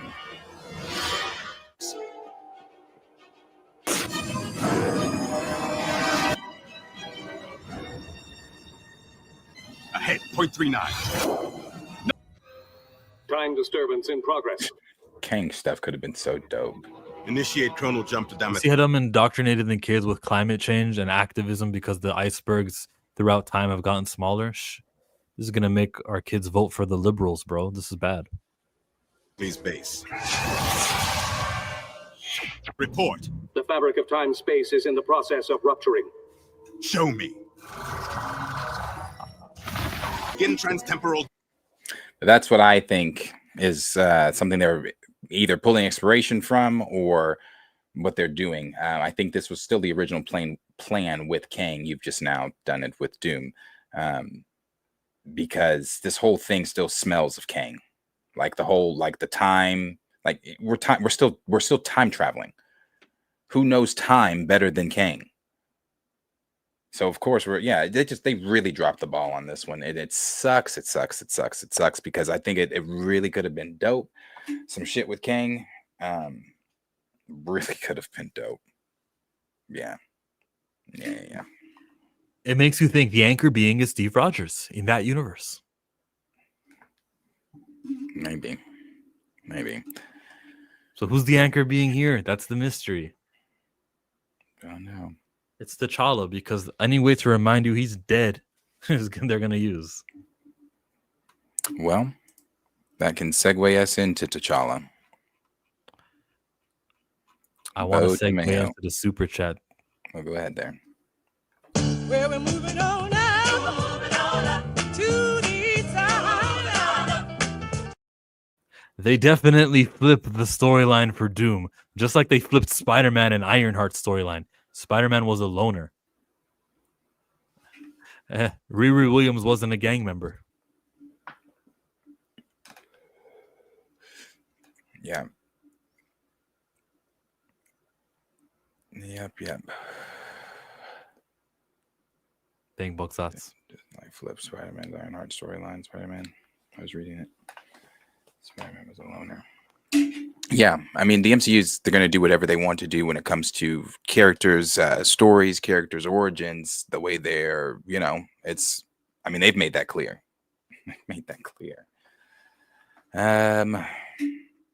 All right.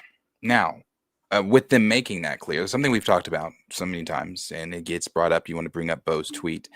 You want to read what he said first. Bo DeMay was on Twitter yesterday, and he was talking like he typically has been doing about just things that we are not privy to that have been going on behind the scenes, as far as conversations, emails, feelings, co-workers, all that kind of stuff. Everything that's been involved behind the scenes over at Marvel Studios, he's kind of been sharing some things that he can share. And when first asked about the Black Panther deal, he said the reason that he couldn't put him into the show because he felt that he was still trying to honor Chadwick Boseman, and it was disrespectful, and they wanted to do that, and that was what they were told. Well, remember, I had said then that doesn't make any sense. I had said then there's something more that we're not being told. I remember there's even in our personal DMs between me, you, and Marcus, I would screenshot certain things he said, and I'm like, see, there's something he's not sharing with us about this. And it has been revealed what he said yesterday as why T'Challa, the Black Panther, cannot be used in some of these or in anything that Marvel's doing. Give me a sec. I want to find the exact words he used about continuity, but I can't find it. I'll see if I can. I might have it in my stuff. Yeah, you might have it saved. Okay, but just for the olds.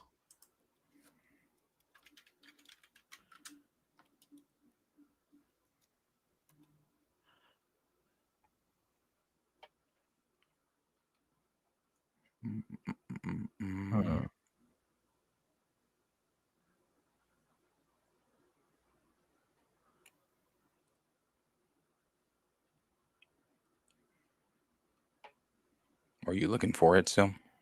Yeah, are you mine? Yeah, I was looking at my stuff like that too. I'm trying to. The only thing I have is the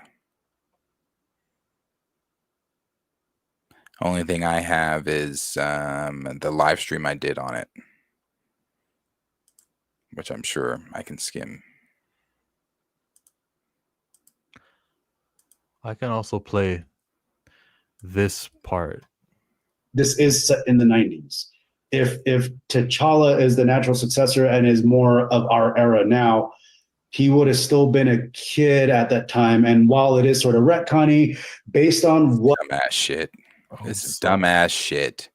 So why this is is such a Spider-Man dumb. grown man? This is set in the 90s. Why is Spider-Man grown with Mary Jane? Huh? It's in the 90s. That's what he said. Humanity before continuity. Boom. That was the one. Did you find the tweet?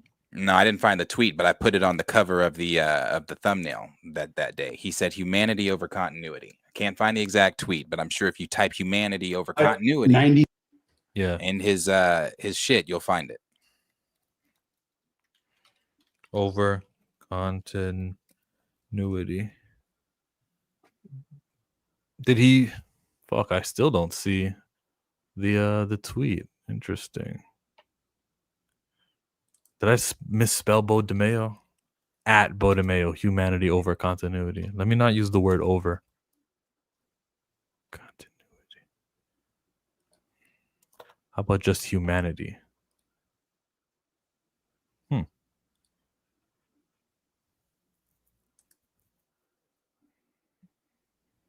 And this was last year, right?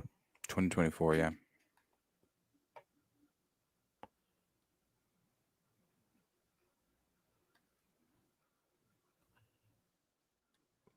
Come on, Bo.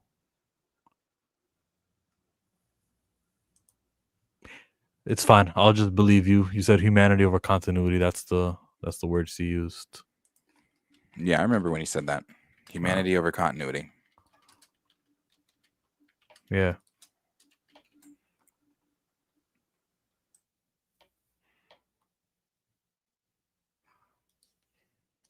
Anyways.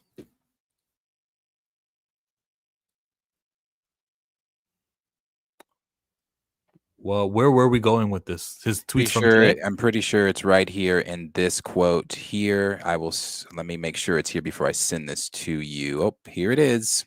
Share it yourself. There's no sound on it.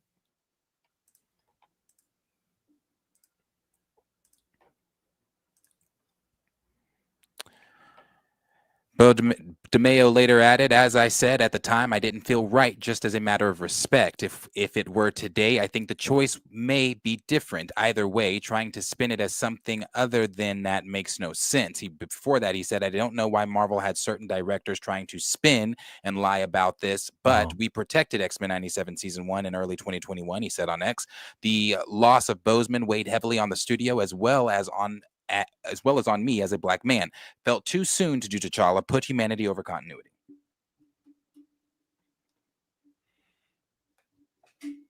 So that he said that this was said last year in 2024, put humanity over continuity. This was the answer to the many questions as to why it wasn't T'Challa in 97, why it was T'Chaka in 97.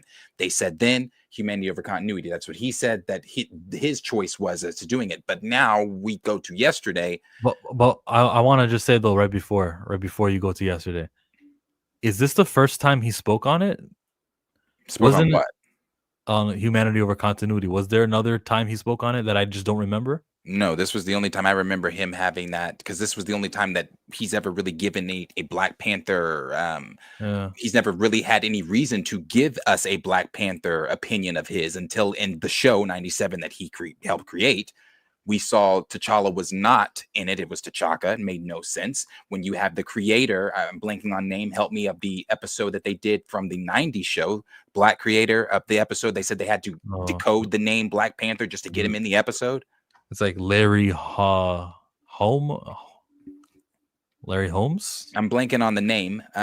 But when he came out and flat out said that no, it was T'Challa I used in my episode, and then went through describing how they had to kind of keep that confidential because they didn't even want them to do a Black Panther episode like that, let alone he was even wanting to do a Black Panther series. They wouldn't let him do that. So if he was saying then in the 90s, no, that's T'Challa, and we were showing you screenshots even then that, oh yeah, not Bo, I'm talking about everybody just in general, showing it was Larry Houston. Thank you, Lawrence. Then yes, that's T'Challa. So the whole thing, humanity over continuity or whatever they decided to do, that's why none of that ever made sense. So when you fast forward to yesterday, clearly it wasn't just humanity over continuity. It's what, and I'm when I say this stuff, please don't make it, I don't want to make it seem like I'm tooting a horn, or I don't want to make it sound like because I don't want to be right, but it is what I have been saying. Who do they run through when it comes to the Black Panther within the MCU? Who did he say they run through? Who did they have to ask? Was it A, Kevin Feige, B, Nate Moore, or C, Ryan Coogler? And I know nobody has been wanting to believe me or Tina or some of the others when we say these things, but I've never had any concrete evidence, but I just reading the fucking room, reading the tea leaves, reading how these people tiptoe and tap dance around the conversation of Black Panther, around the conversation of T'Challa, I knew without a shadow of a doubt, if you want anything done in that IP within the MCU, you have to ask Ryan. I've been saying that. I've been trying to warn people that. That's why I've been saying, don't expect to see the brother in the third movie. That's why Tina and I have said when talking about the Russos or in talking about them doing Avengers Doomsday, have they cleared that with Ryan? Because he's gonna have to pick their story's gonna have to somewhat line up with what he's going to want to do in the third one. He doesn't have to move his mountain to the Avengers. The Avengers have to move their mountain to Coogler. Been saying this. And what's Coogler's mountain? This little shit. He grows up and he becomes the Black Panther. He's T'Challa enough. It'll be just like the old T'Challa.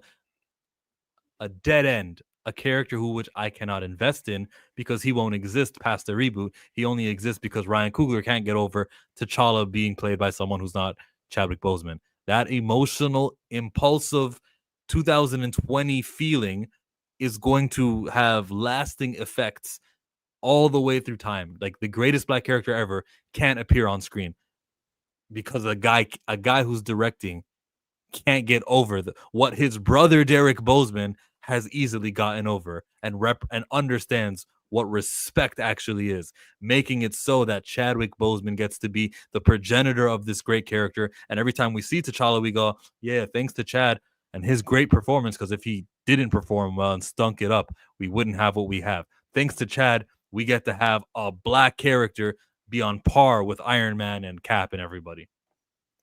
Right. Ryan Coogler says, so this is a quote tweet about the Black Panther, and then, been saying this recast out of respect to T'Challa. Bo DeMeo says, I feel like there's a connection between certain folks at Marvel Studios, nicknaming me Wesley and acting like all Black people are interchangeable, and this idea that any Black person can be Black Panther. Protect the mantle of Captain America and blame the Black guy when the movie fails, but, oh, Black Panther? Any dark skin will do. Fuck. They did that, didn't they? Didn't fucking Kevin Feige say something about how Anthony Mackie or we didn't have Chris Evans as Steve Rogers? That's why the movie didn't make money. He did say that. He said the movie didn't. He said Captain America: Brave New World was a fail because Steve Rogers wasn't in it. Okay. So again, this is kind of the rant I went on yesterday when everybody keeps saying like, and I get it, the hope, but when they've shown you for the past 5 years, they don't give a good goddamn about black characters. At some point, that hope has to fizzle. At some point, you have to stop thinking with hope and start thinking with logic and reason and what they're actually doing. And what they are actually doing is not giving a good goddamn about black characters. They tried to elevate Sam, but they showed you they really didn't care about Sam. They showed the lack of care in Ironheart by not promoting it until 10 days before it got put on Disney Plus, then dropping it all, or dropping 3 episodes one week, 3 episodes the next week. They canceled Armor Wars. Blade is where? Okoye has the TV show, doesn't she? That show's canceled. Monica's no. show's canceled. There's no Photon show? Huh. All gone. So I don't, and then when they killed the king, and on top of killing him, said, and it's for that reason we will not be recasted because we honor and love Chadwick Boseman so much. What from 2020 to 2025 has told you we care about black characters? We're recasting T'Challa. And not only that, one of the things outside of even the studio, because what we've even learned from him was something I've been saying, never been, concrete evidence on, but just thinking, is it flows through Coogler. So it takes me back to my original argument of why would Wakanda Forever change, or why would anything in Black Panther 3 be any different from what was established in Wakanda Forever if it runs through Coogler? Well, Darius, maybe he's had a change of heart. And then we're still living in that 2020 fantasy.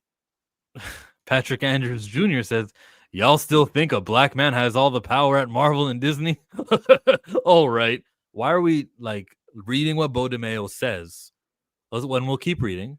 Why do we read that and then say, you guys are such conspiracy theorists? Yes, Kevin Feige, the white guy, said this. His portrayal of T'Challa, the Black Panther, is iconic and transcends any iteration of the character in any other medium from Marvel's past. And it's for that reason that we will not recast the character.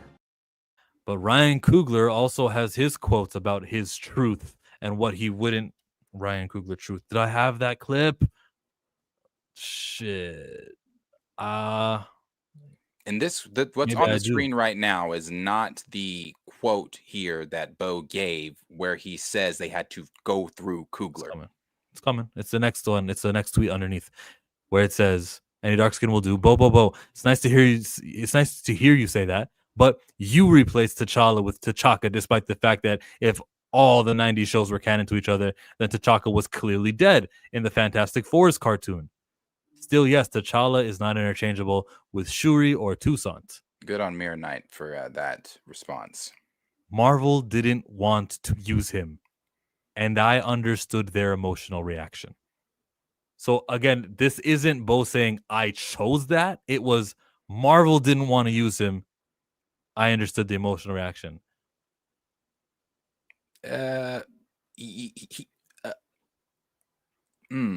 Which happened first? Push back. In 2024, you said humanity over continuity.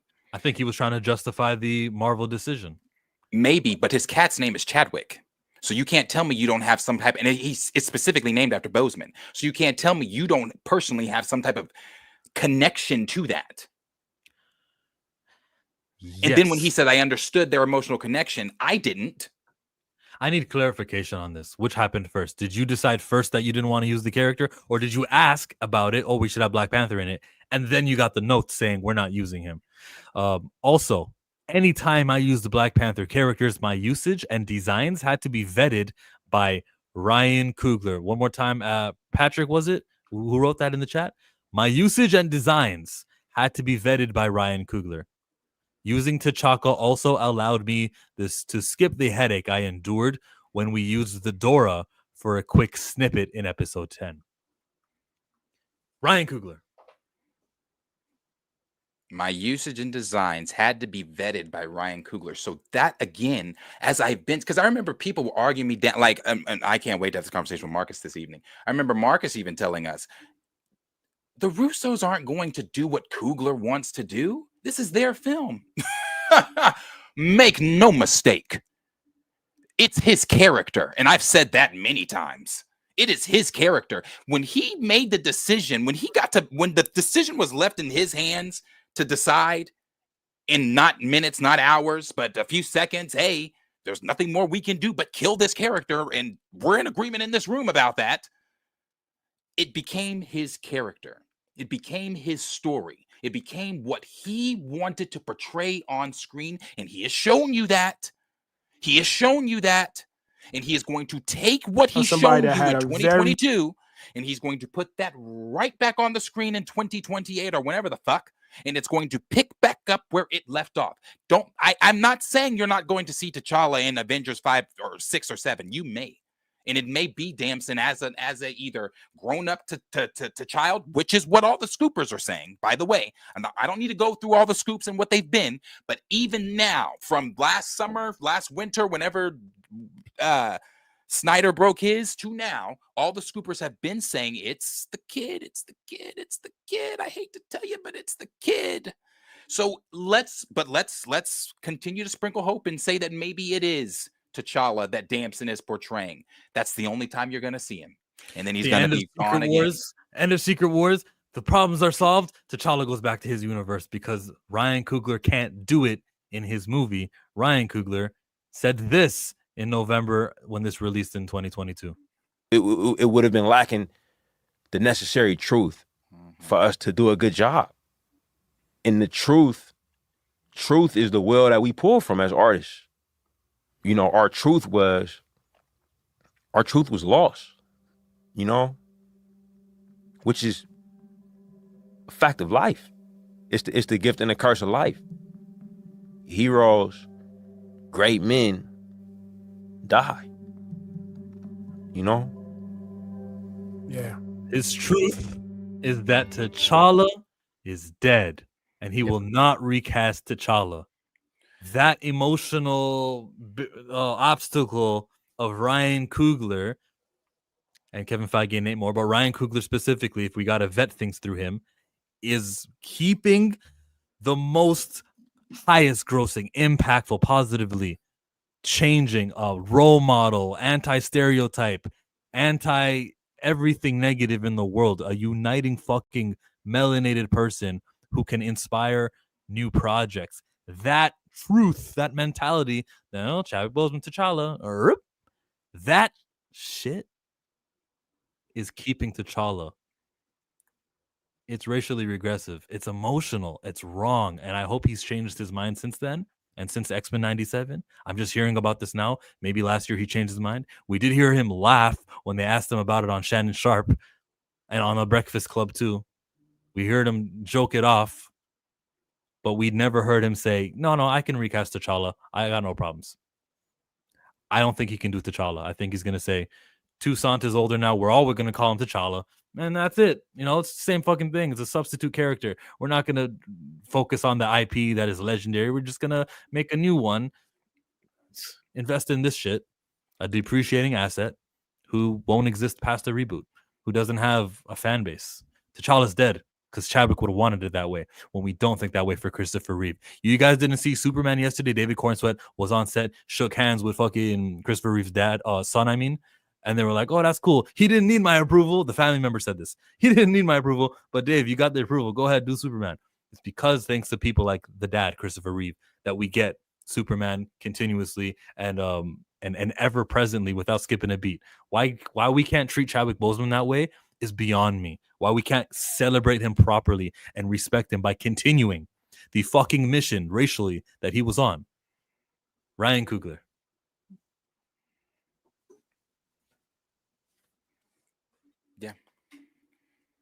Yeah, and no, I also disagree there. I don't think pulling a clip from 2022 is insane. The reason I don't think that that's insane because anytime that you are using a point of reference to for anything, for people evidence, typically dig in the past for things. And rather now, if he had done a recent interview and he's changed his tone since 2022, well, then going to that 2022 interview would be irrelevant. Seeing as we don't have a new interview from him where he has changed his mind and there's been no evidence presented that he has changed his mind, that still makes that interview very much relevant. Very much so. Patrick. So what they're going to do with him, there is no what they're going to do with him. They've done what they're going to do with him. He's dead.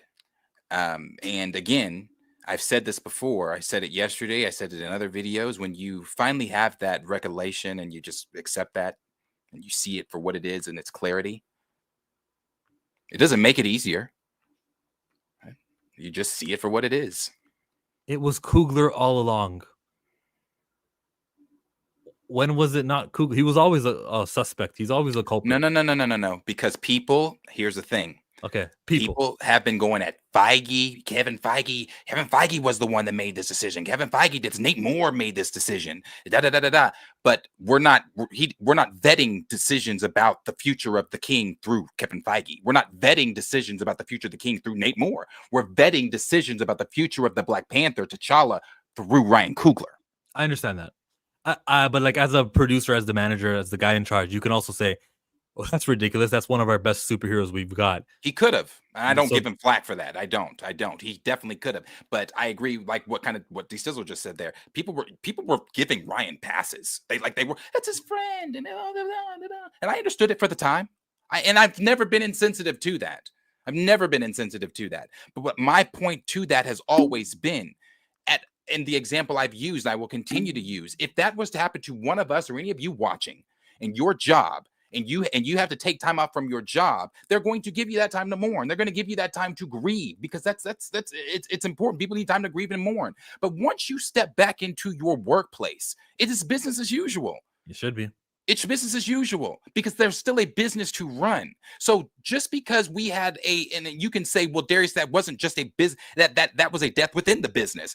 Okay, that none of them even knew was even going to happen. But you claim to have been his best friend, claim to have been so close to him, claim to have been this, but you didn't even know he was dying. You didn't know he was on set in the Black Panther suit, battling cancer, still doing the action and the acrobatic scenes that he was doing. So the point here is, even though that happened within the business or whatever, this is Hollywood. You know how many deaths has happened within the business, and the show must go on? You're talking about like how William Hurt died and the show continued to win on. Thank you. They did that. William Hurt, who passed of what? Cancer? Well, yeah, it was cancer. Yeah. Who passed of cancer?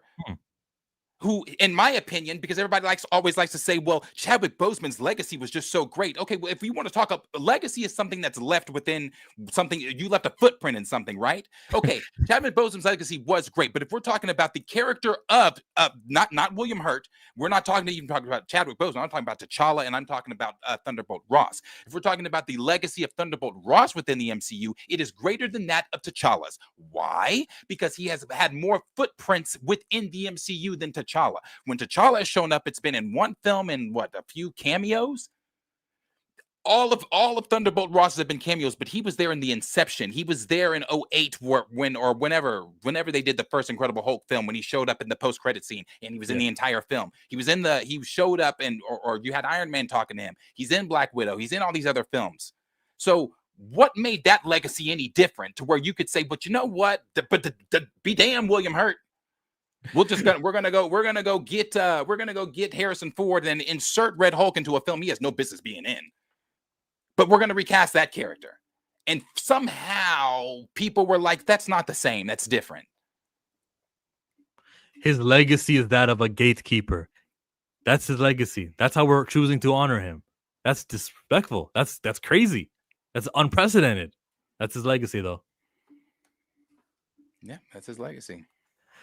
There's a couple more tweets from that thread, none as revealing, but it's Bodemeo answering now. What the F? My guess was true. How the hell did they give Coogler complete control of the Black Panther franchise? I think we wanted our Dora to have dreads and afros, and it was vetoed. I really don't care about the hairstyles that much, but sure, thanks for that information. He's vetoing the designs and stuff. Yeah, they are.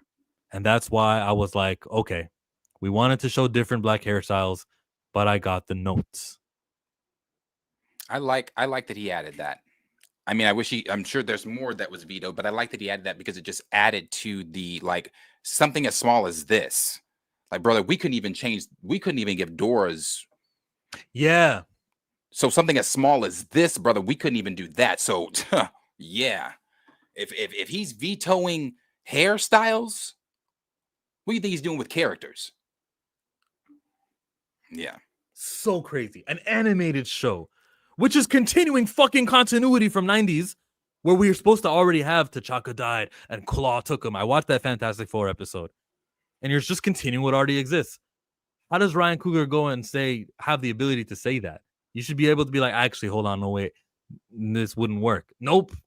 Damn it. Continuity, schmontinuity. Yeah.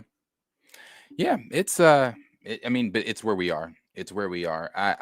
I'm now not as sure as I was about T'Challa in Avengers 6 and 7. Is it 6 and 7, 5 and 6, 6 and 7, whichever one? The next two Avenger films.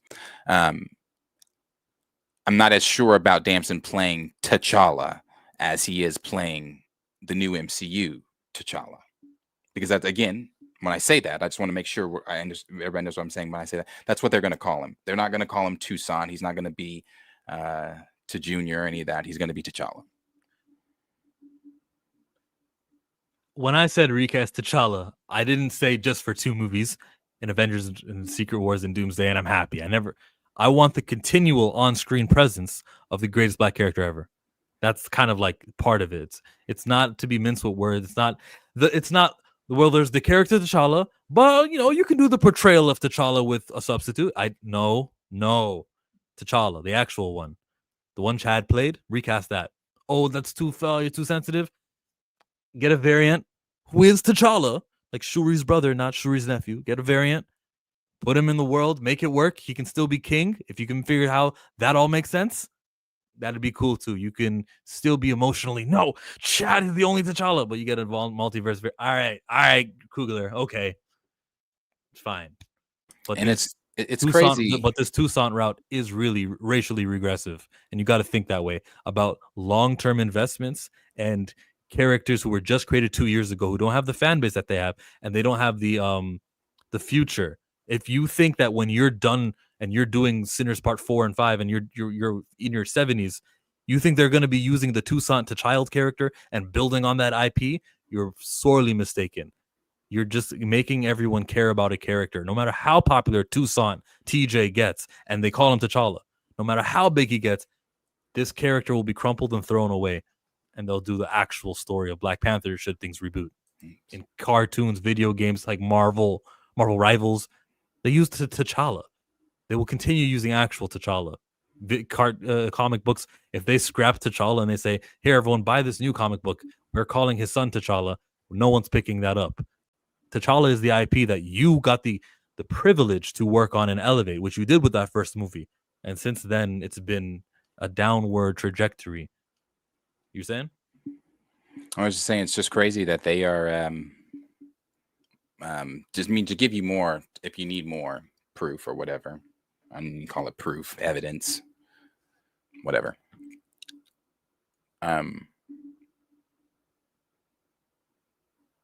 They're willing to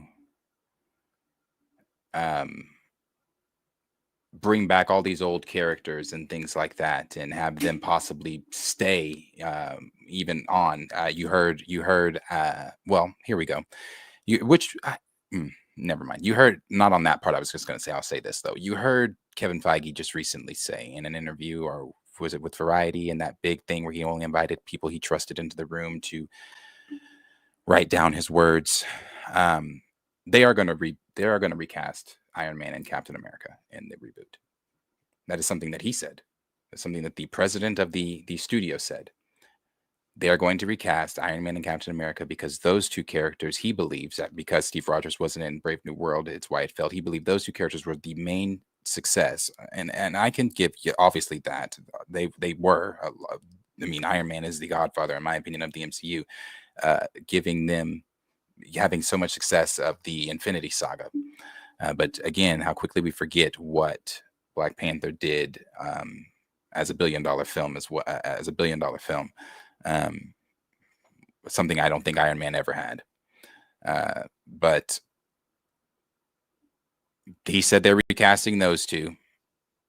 I think in order for something new to be done with the Black Panther franchise, and I said this yesterday for those that weren't here, Coogler has to be gone, and I do think that he's gone after this third one. I personally do, and the only reason I think that is just based off of his words. He has said that, he has been tied down to doing franchise films for a while, and he is now wanting to branch off and do more creative films like Sinners. So if he branches off and does those more creative films, then that leaves a now gap in direction for the future of the Black Panther franchise, to where somebody could come in, because I don't think this is more so just Marvel saying we don't want T'Challa. I don't know. I mean, I don't really know. I don't really know. But you could have somebody come in, either pick up where he left off, because again, if he gets his way, and we don't know how time is going to work after the soft reboot, after the new 999 or whatever the fuck it's going to be called is put together. We don't know where in time we're going to be on the timeline in Black Panther 3. So that kid could be aged up a little bit. He could be a little bit older. So if they do go that route and he's T'Challa, either the new director picks up with T'Challa, his T'Challa, or I don't know. What do you do? As a new director, you come in and say, fuck those first 4 films. We're doing our own thing. I mean, I don't know. So, but that yesterday when he said that was that. I mean, I knew that. Never actually knew it, but I knew that. I knew, like, there's no way he has no say in what the fuck goes on with this character when he made such a drastic decision with the character. It's like, no way. They better sign Bo DeMayo to a non-disclosure. Gina Carano. All right, you got your job back, X-Men 97. They better, before it's too late.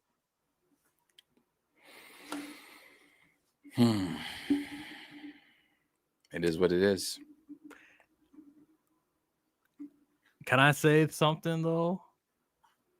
Chat, if you had to ask Bo DeMayo something on Twitter and you guaranteed he's going to respond to your tweet, what would you ask him?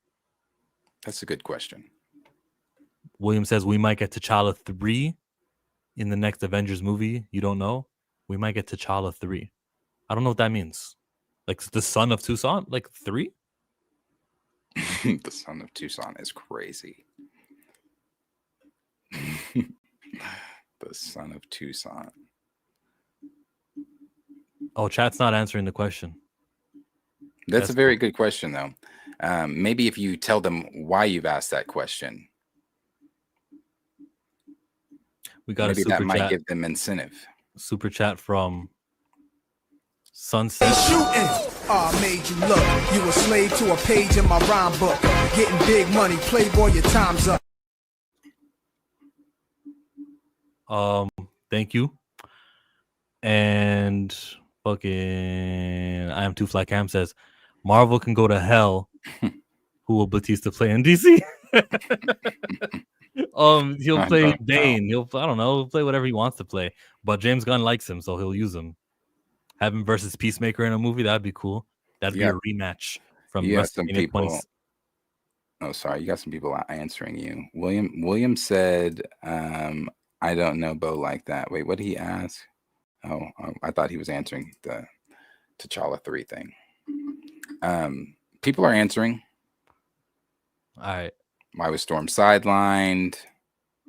I would ask him what was his end goal for the X-Men 97 and how would he end it. I ain't got no questions for Bo because he's a whistleblower and he gonna just tell anything. My questions are for Coogler. Why he do Gambit like that? T'Challa third, that's a mage. Andre said, "Oh, Marvel is gonna Marvel." Why is Roberto light skin? And then I said, "Oh no." Lawrence also said, "I would ask him if he's still suing Marvel and where he is on that process, since he talks so much on Twitter." Didn't he touch on why Roberto's light skinned and how like there was a limit on how black you could be because you already got Bishop? Now let's do the Latinos. That'd be interesting though to hear like how the studio actually thinks. Was it that? Now before I respond, was it in those words? Because I remember that conversation, but that was a hefty news time. He had a lot going on. We had T'Challa from Snyder, Bose at the time, allegations. X-97 was currently running. Or not currently running, it just ended.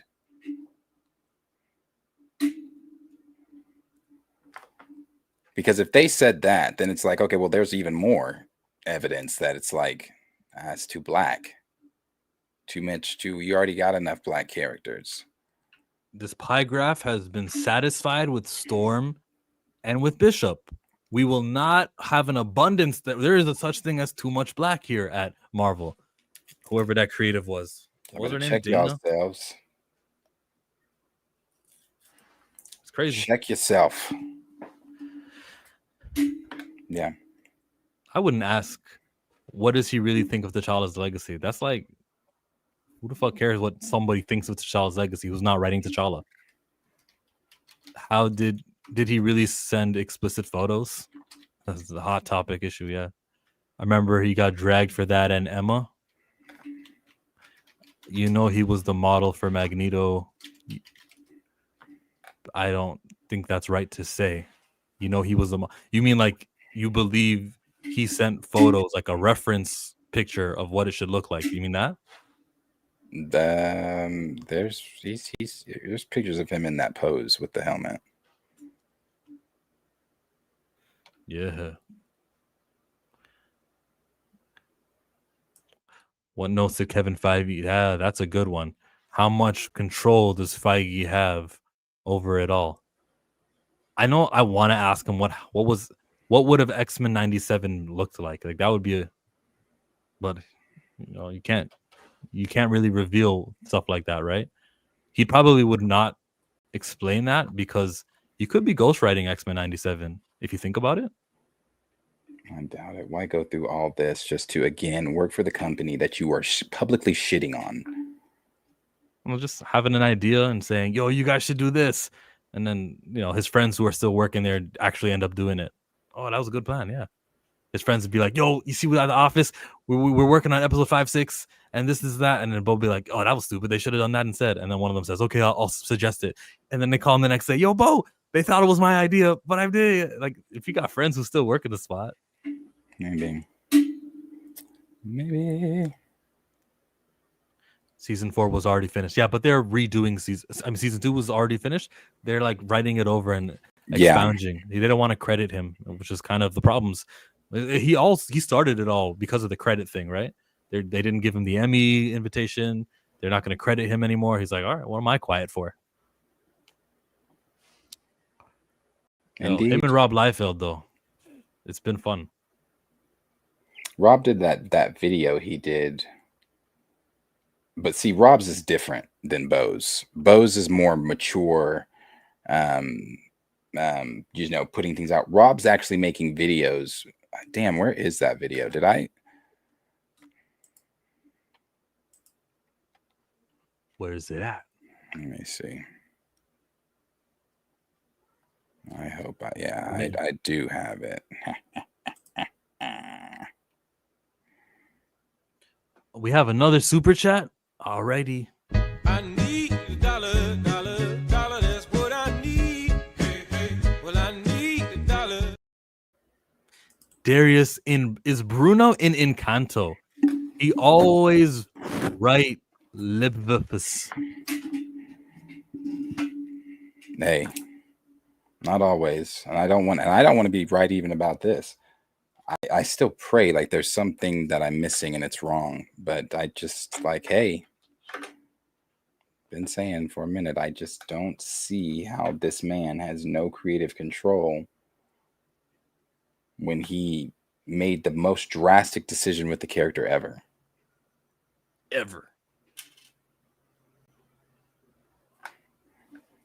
Brother Stark tagged me. Talk about this. Marvel Zombies premieres September 24th. It'll be episodes weekly. They think it's going to do fantastic. It was originally going to be a film.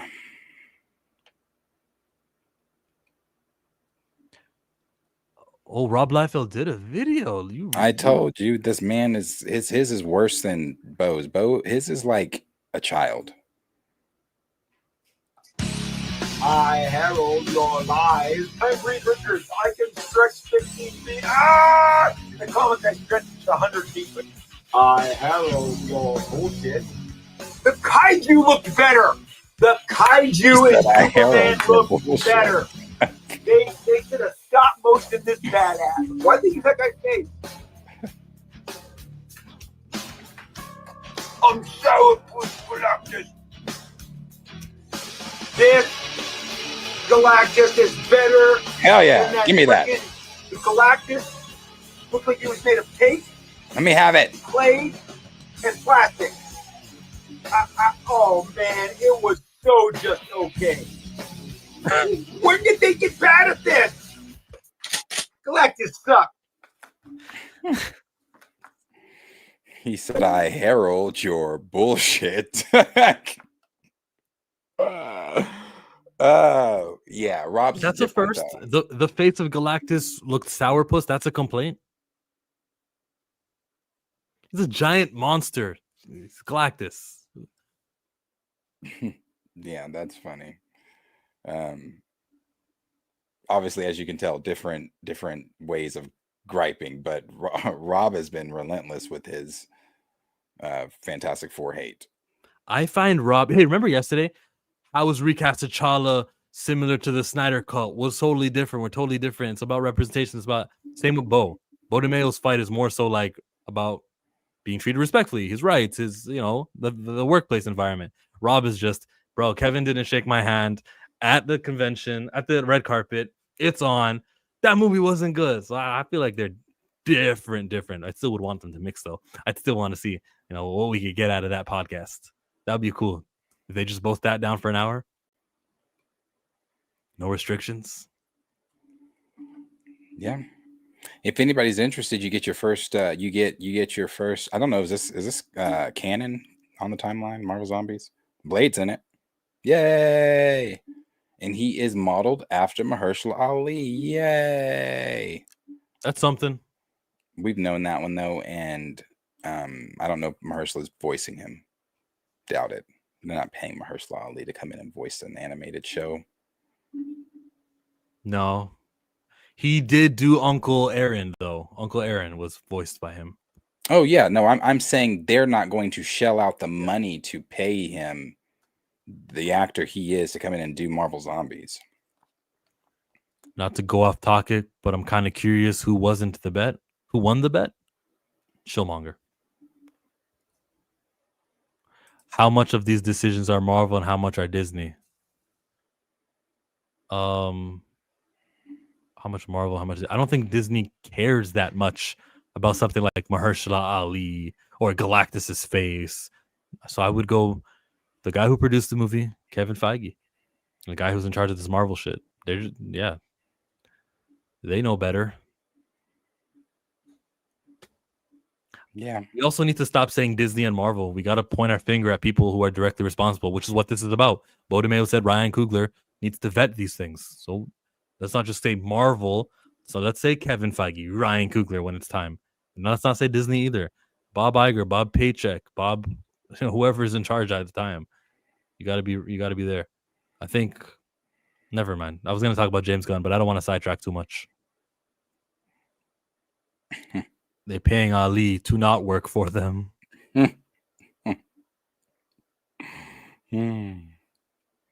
That's funny. Paying Ali to not work for him. Let me see. Is there anything else going on that I missed? Just talk about it tonight. No, that's true. That would be the Pantheon, wouldn't it? That would be it. Well, are you gonna clip this or will I? Because I don't want to do it if you're gonna do it. Are you talking about like clip it, put it on YouTube? The bit right now we did on Black Panther, like the last half hour. I was thinking about sitting down editing it, but if you're gonna do it, we shouldn't both do it. I'll do tonight's.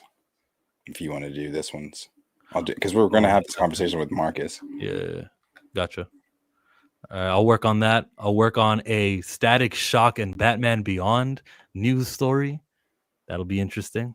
That came out yesterday that there's going to be a comic book. It's going to be like the first time I actually talk about comic books specifically and go on DC's website to talk about this and what it means. Pull up the Spoiler Kings' John Boyega encounter that we talked about. The series is launching this fall under a DC Elseworlds imprint. Not Milestone, DC Elseworlds, and there's more to read into that. I also think we should try to get my bestie on this evening with us. Henry, when has Henry ever been on screen? Have you ever seen Henry's face? You never will. Who's your best friend? I'm not talking about like not the best friend I can just literally go to his house. I'm talking about Tina. Get away from my camera. What are you doing? Move. Okay. I was talking to Torian, and and Torian's gonna join us tonight. Okay. Tina as well. I think Tina has good insight. And I really like Tina. I really fuck with Tina. Like me and Tina would be like really like probably best friends in real life. I fucks with her. Yeah. Your bestie. Shout out Tina. She dreads me. Yeah, shout out she dreads me. So we are back tonight. Pantheon, you don't want to miss that one. You don't want to miss that one. You heard, now obviously there will probably be some things I mimic or repeat, or maybe Chill mimics or repeats that we said today, maybe with some new things that are presented from other opinions like Torian, Marcus, and possibly Tina, to have a more nuanced conversation about it, to see other opinions and thoughts on it as well. So we'll hopefully see you all back here this evening. That is at 8:15 Central and Eastern Standard Time. We are live for the Pantheon stream. There'll be other topics outside of that Black Panther one if other big things are happening today. But hope you all can come back, and we appreciate everybody for this stream coming in, and the conversations, the supers, it all. Appreciate it. We had another, well, there's more questions there. Let me see. What was that one? Mine thing scrolls up too far. How much of these decisions are Marvel and how much are Disney? Oh, did you read that one? Yeah, but what's your answer?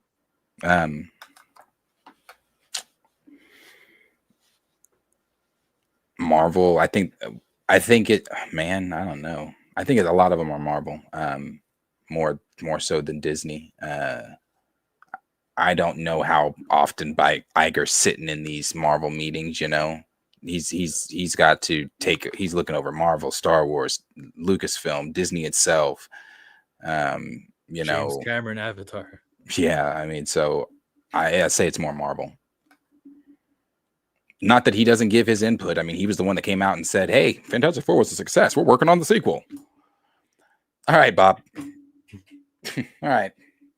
So anyway, we're back here live, like I said, 8:15 Central Standard Time. So if you liked what you saw here today and you are not subscribed, please go ahead and hit that subscription button. Remember to tell a friend, to tell a friend, to tell a friend that we are live here every Monday through Friday, 10 a.m. Central Standard Time and 10 a.m. Eastern Standard Time. That's for the morning report. And every Thursday, we are live for the Pantheon stream at 8:15. So come back for that and bring someone with you. If you haven't hit the like on this video, please do. It helps us out over here. And as I always say, and as he says, taste the biscuits. Oh, not that. Sorry. Not that one. Not that one. Not that's Cornelius's thing. Love you all. Have a very blessed day. And thank you guys for watching. Take care.